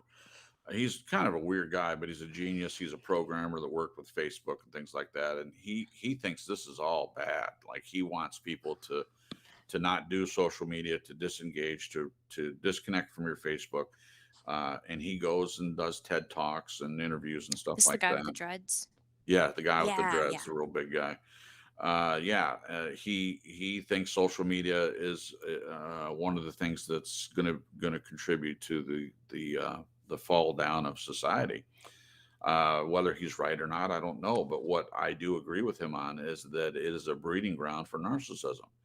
And yes, they intended it to be like this. They knew about dopamine. They knew that by adding the like button, they're changing the way people relate to others, and it's becoming this thing that you do, and there's sort of fast food approval. fast food approval. There's a quality of being anonymous, even on the internet, and you can say mean and horrible things to people, and they don't really know who you are, and it seems separate.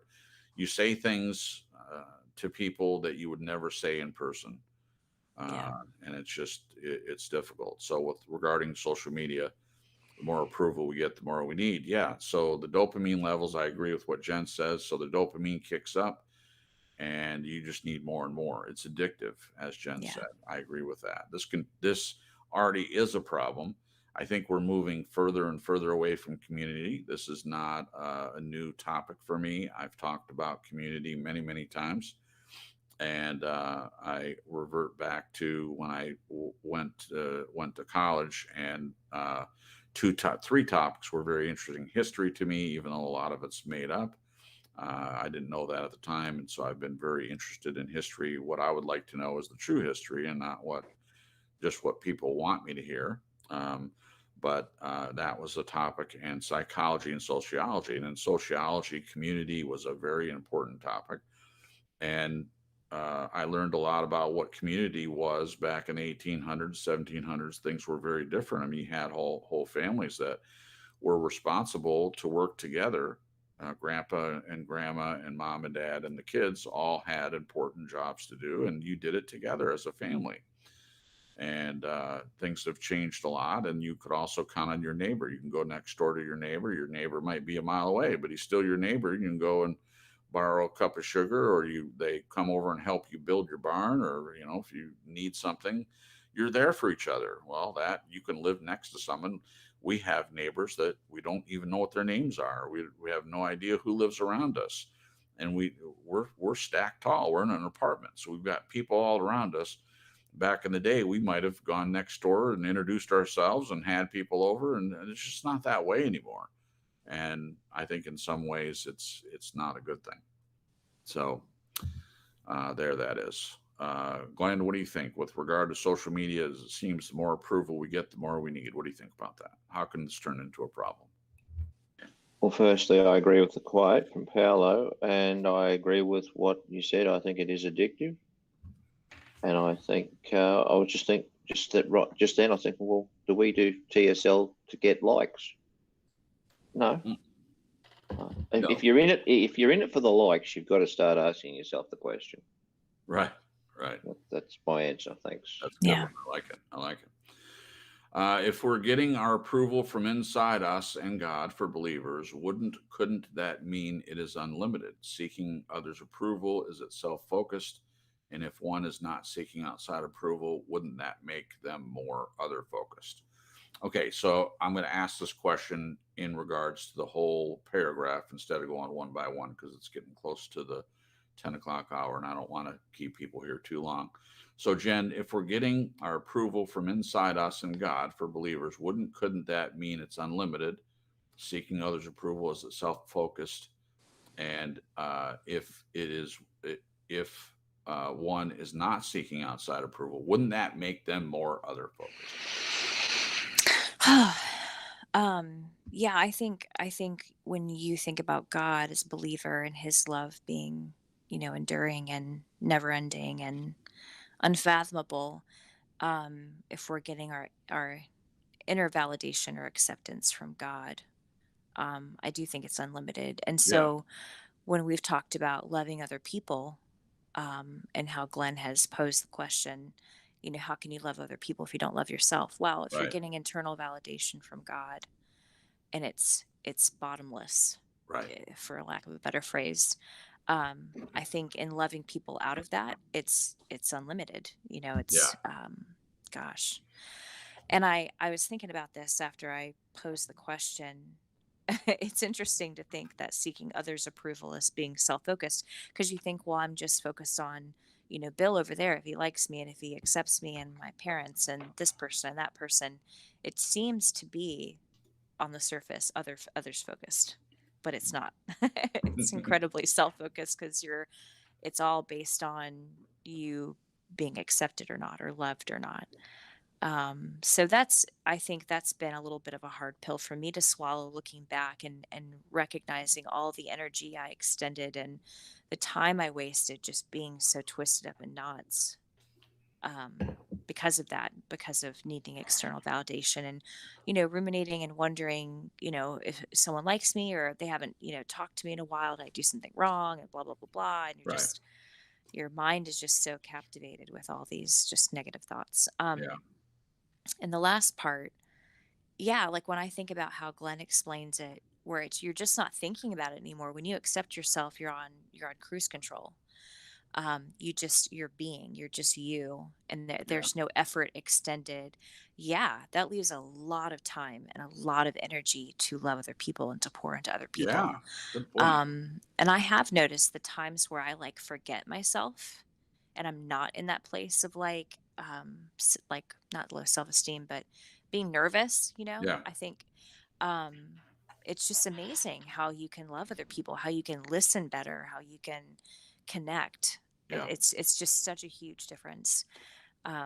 So those are my answers. Great. Thank you. That's great answers. I'm not going to take too long with this because Jen said a lot of the things that I would say. I would agree with what Jen said. If we're getting our approval inside for believers from God, to me, that's extremely important. If we're getting that, it is unlimited. We serve an unlimited God. He has all the resources that we would ever need. So if we're connected to that, and if we're participating, if we're allowing Him to do the work in us and through us, it is unlimited. And then this other point, seeking others' approval, is it self-focused? Yes.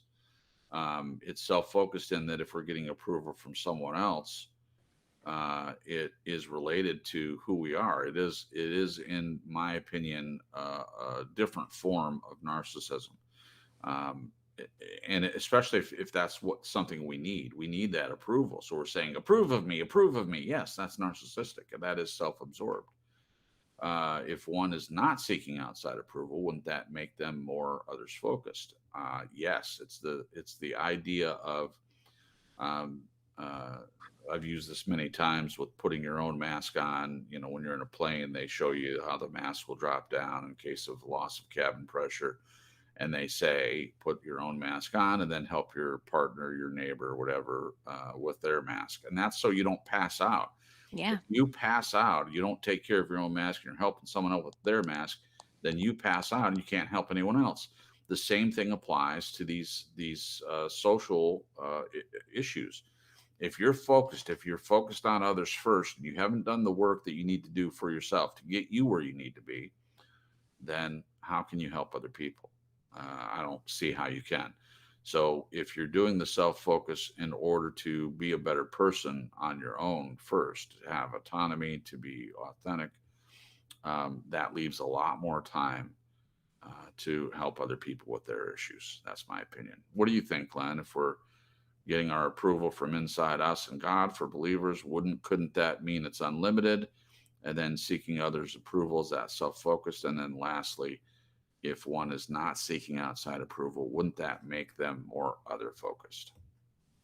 Yeah, this one was a bit heavy for me. I think I need to cut this to the chase, if you don't Yeah, mind. do it.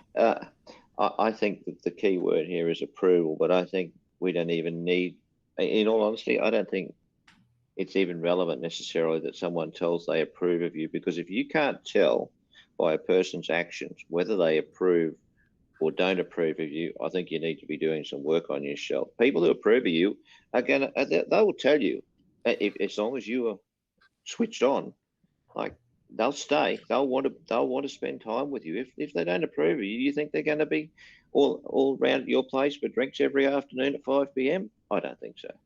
I think people very clearly indicate what they think of you without having to say a word, just by their action, just by whether they come forward or step back.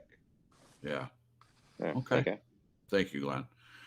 So Jen says, I've had this issue and social media has made it worse. That is what social media is. It is set up to get external validation, acceptance, and make that way normal.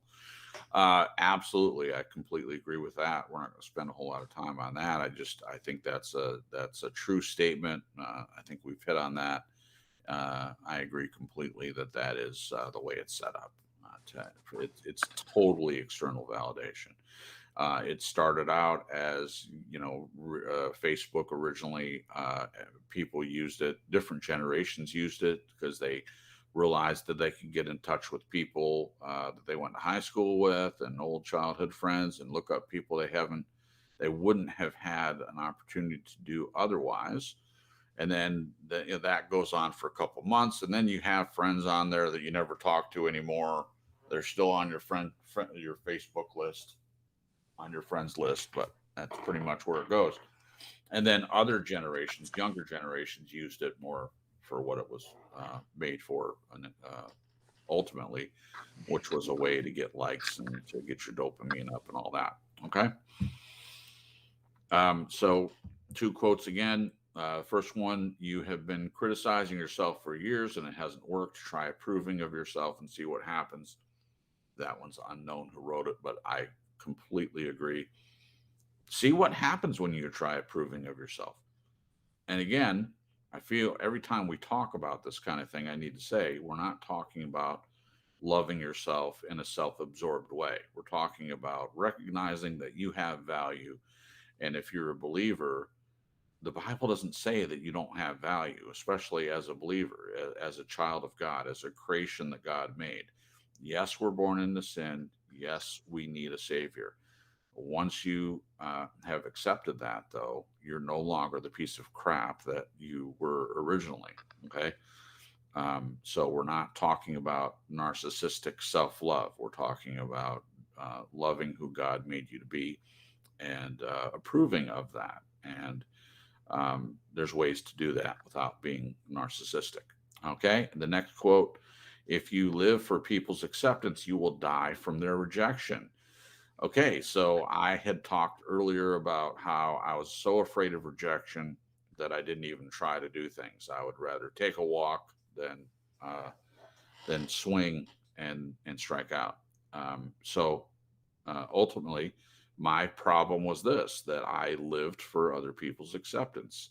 So in a dating situation, I wanted to have a girlfriend and I was living for that acceptance, for someone else to say, you're cute and I like you. Let's go out. But I was afraid that I wouldn't get that, so I just avoided it. Now, I wouldn't go back and change that because the way that it's worked out is it has been wonderful for me, and I wouldn't change it for anything. I'm just saying I realized that I had very low self-esteem in that area. There were other areas where I had very high self-esteem, but in the area of dating and how I felt about myself physically and my own appearance and things like that, it was very down and wrong, and it hurt me. And I wish I could go back and talk to that younger version of myself and say, hey, get over this, but it worked out well and I'm happy about the result. Okay, so we're going to finish up. Has social media exposed the reality of our human neediness? What happens if we don't get external validation that we need growing up? Then when we go into proving to get it, what does this look like on social media and the proving? So with time kind of running out, I just want to talk about the proving part.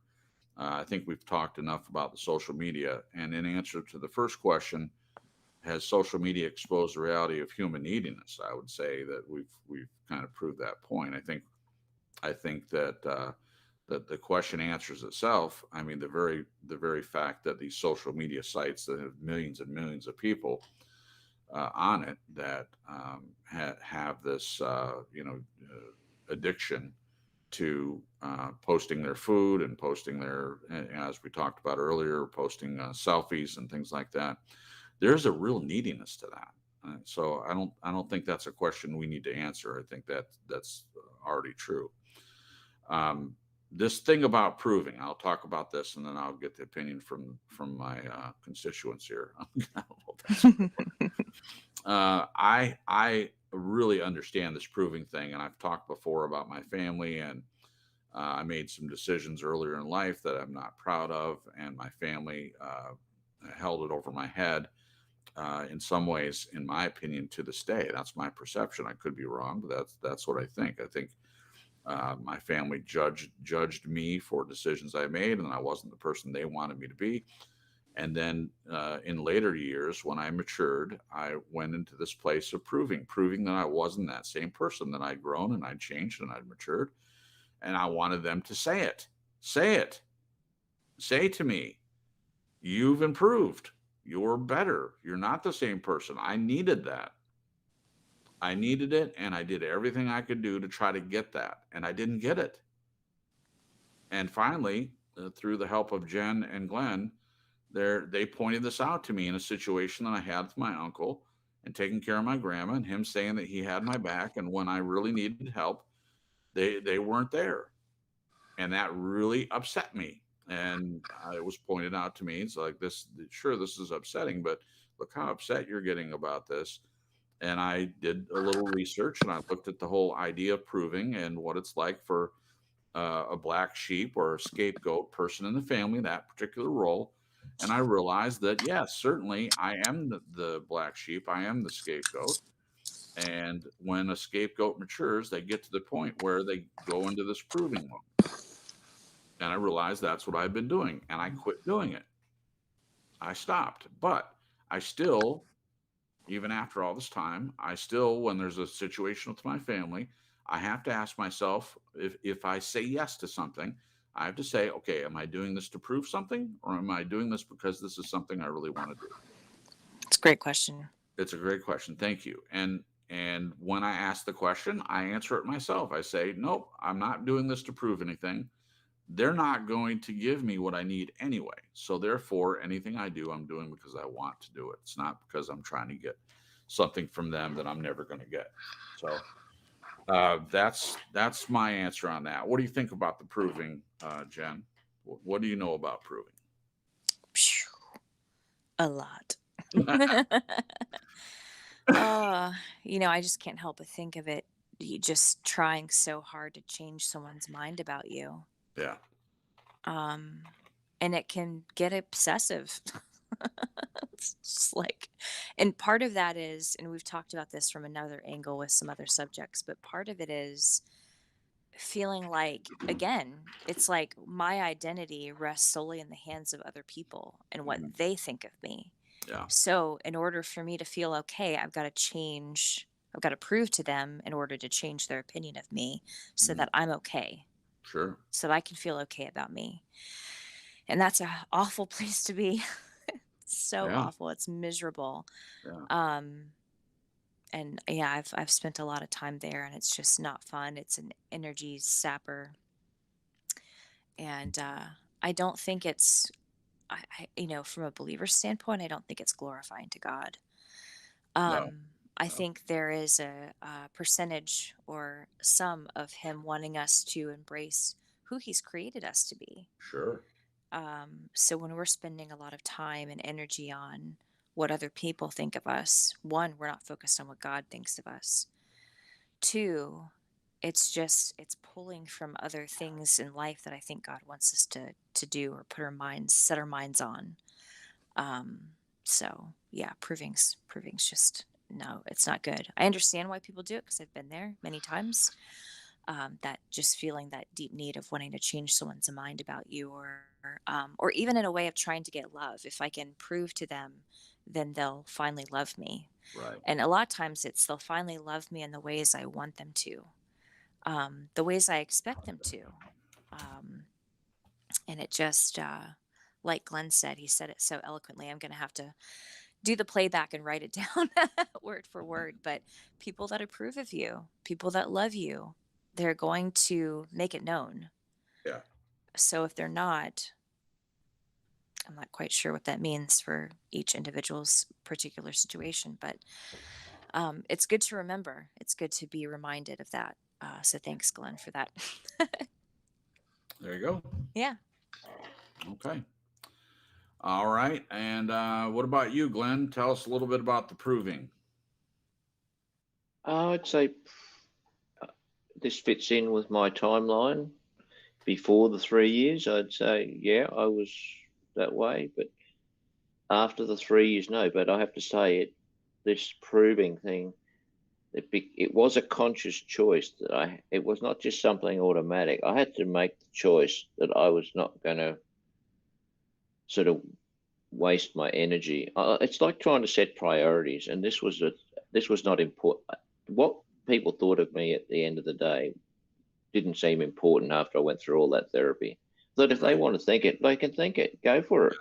Do what you want to do. But from my point of view, the choice was made not to concern myself with it. That doesn't mean you don't listen, but I'm not concerned about it. And live your life with that. Can conserve your energy for something more important. Yeah. Yeah.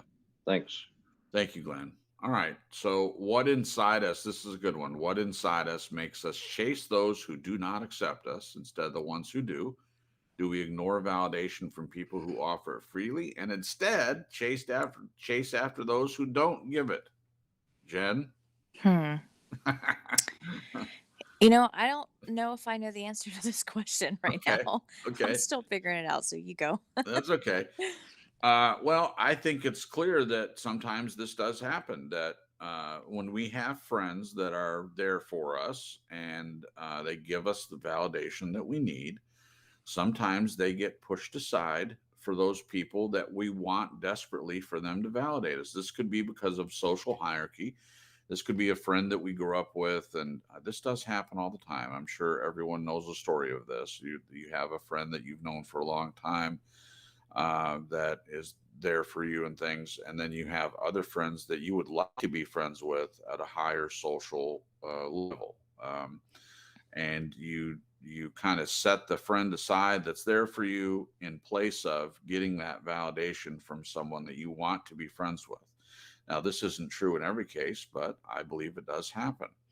For me, I didn't really respond in this way. I was a friend to anyone that wanted to be my friend. I was their friend, and much to my parents' disapproval, because I had a lot of friends that they didn't like at all. And he's not here, but I've referred to Rob.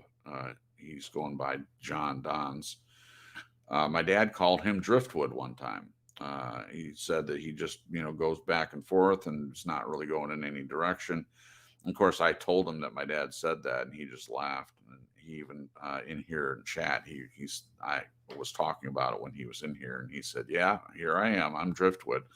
So, yeah, my parents didn't approve of my friends, so I accepted people at face value. I wasn't trying to get other people that were a higher level to be my friends. I didn't set friends aside in place of other friends. But this idea of seeking validation from people that don't give it, I think that's true. Like you falling in love with someone that doesn't love you, and you'll do anything to get them to love you.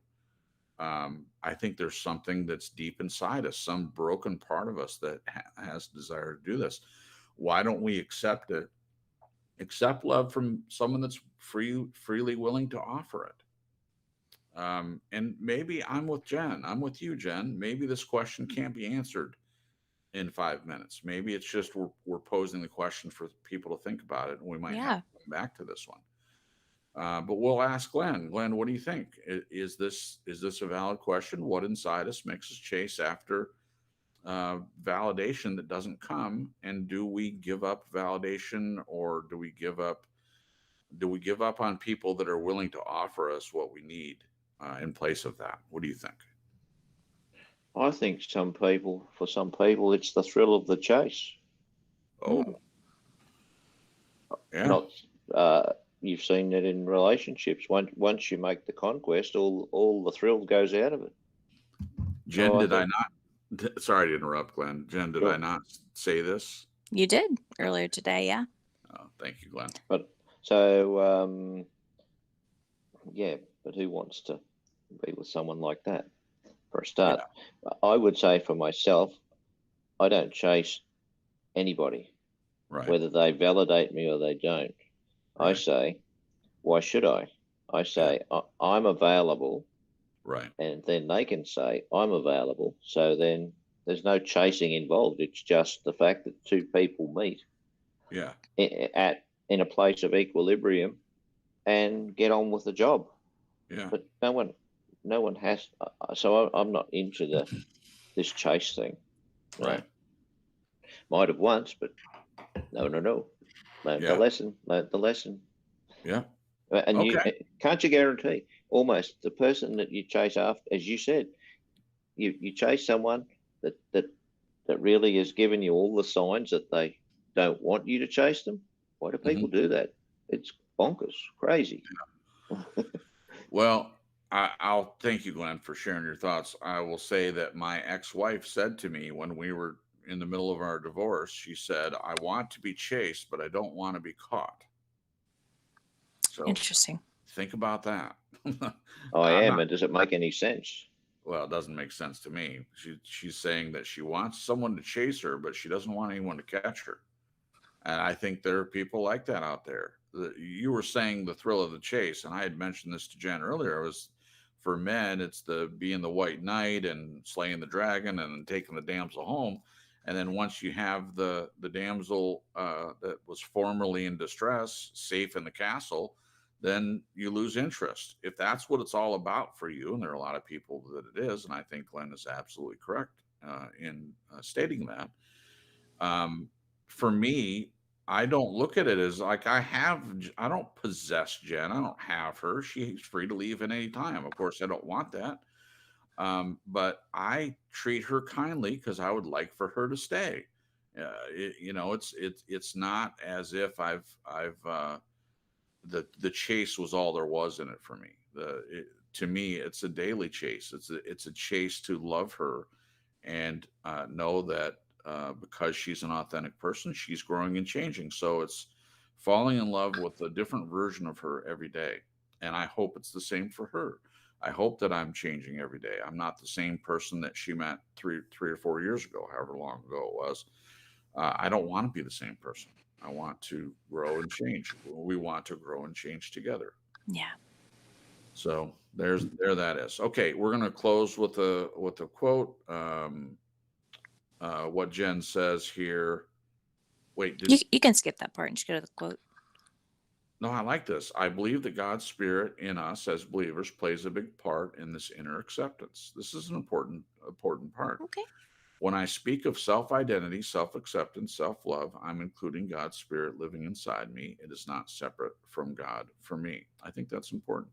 So basically, what she's saying is this self acceptance and self love for the believer, self identity, is very much wrapped up in God's spirit. It's us looking to Him to help us find that. We're not alone when it comes to that. And we want him to, since he knows us better than we know ourselves, we want him to show us who he sees us as being.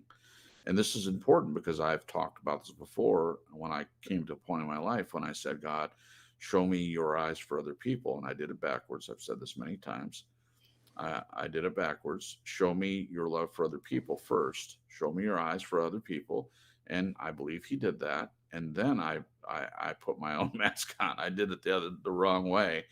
It still worked out because then eventually I was where he wanted me to be, which was to deal with my own issues. And then now I'm at a point where I'm able to think about other people and be available for other people. And I'm still working on being completely available to myself. And for me, that's a process that never ends. And it may be like that for you. And I hope that wherever you are in your journey of learning to accept validation from God and validation from yourself, whatever the case may be, that you do that and you break away from this idea of seeking external validation, because a lot of times you're not ever going to get it. You're just going to perpetually be in a place where you're expecting outside validation, external validation, and it never comes. And then where are you left standing? So we close with a quote. Stop looking outside for scraps of pleasure or fulfillment for validation, security, or love. You have a treasure within you that is infinitely greater than anything the world can offer. Eckhart Tolle. Now, Eckhart Tolle is kind of a new age guru. He's very popular on Oprah's show when she had a show. But this particular quote, I completely agree with. Doesn't mean that we agree with everything that Eckhart Tolle stands for, or any of the people that we use quotes from. It's simply the quote that helps us get the point across in the best way. And Jen, in my opinion, did a really good job of finding some quotes that did that. So there we are, ladies and gentlemen. We have gotten through this wonderful write-up. This has been The Lure of External Validation, the Need for Acceptance. And we appreciate everyone that took part in the chat. And if you're listening to playback, we thank you for stopping by. And just as many people in the chat have been a part of this, we appreciate Debbie bringing some some people. Helene, it was great to meet you, and everyone else that joined, Becky as well, and all the usual suspects. Janet, thank you for stopping by, and Joel, just everyone. Annette, thank you for being a part of this. If you want to communicate with us some more, you can join us on Tuesday. I've already put the link in the chat. You mind doing it one more time? The link to the Discord, sure. And there it is. So that's the Discord link, and you can join us at 8:30 p.m. Eastern Standard Time, and we'll hang around for about an hour. If nobody shows, then we'll call it a night. But we'd love to talk to you. We will start with Glenn. Glenn, if you could say goodbye to the people, that'd be great. Good night, everyone. Great to see you here. Yada, yada, yada, and all the same stuff as I've said before. Have a good evening. Oh, no, sleep, probably. For me, I'll go out in the backyard and get some sun. Well, thank you, Glenn, for producing for us again. And this is the second broadcast where you get a little break and you don't have to worry about writing the whole write-up. I hope you're enjoying your break, because I am. It's eventually going to come back around to you. But, ouch.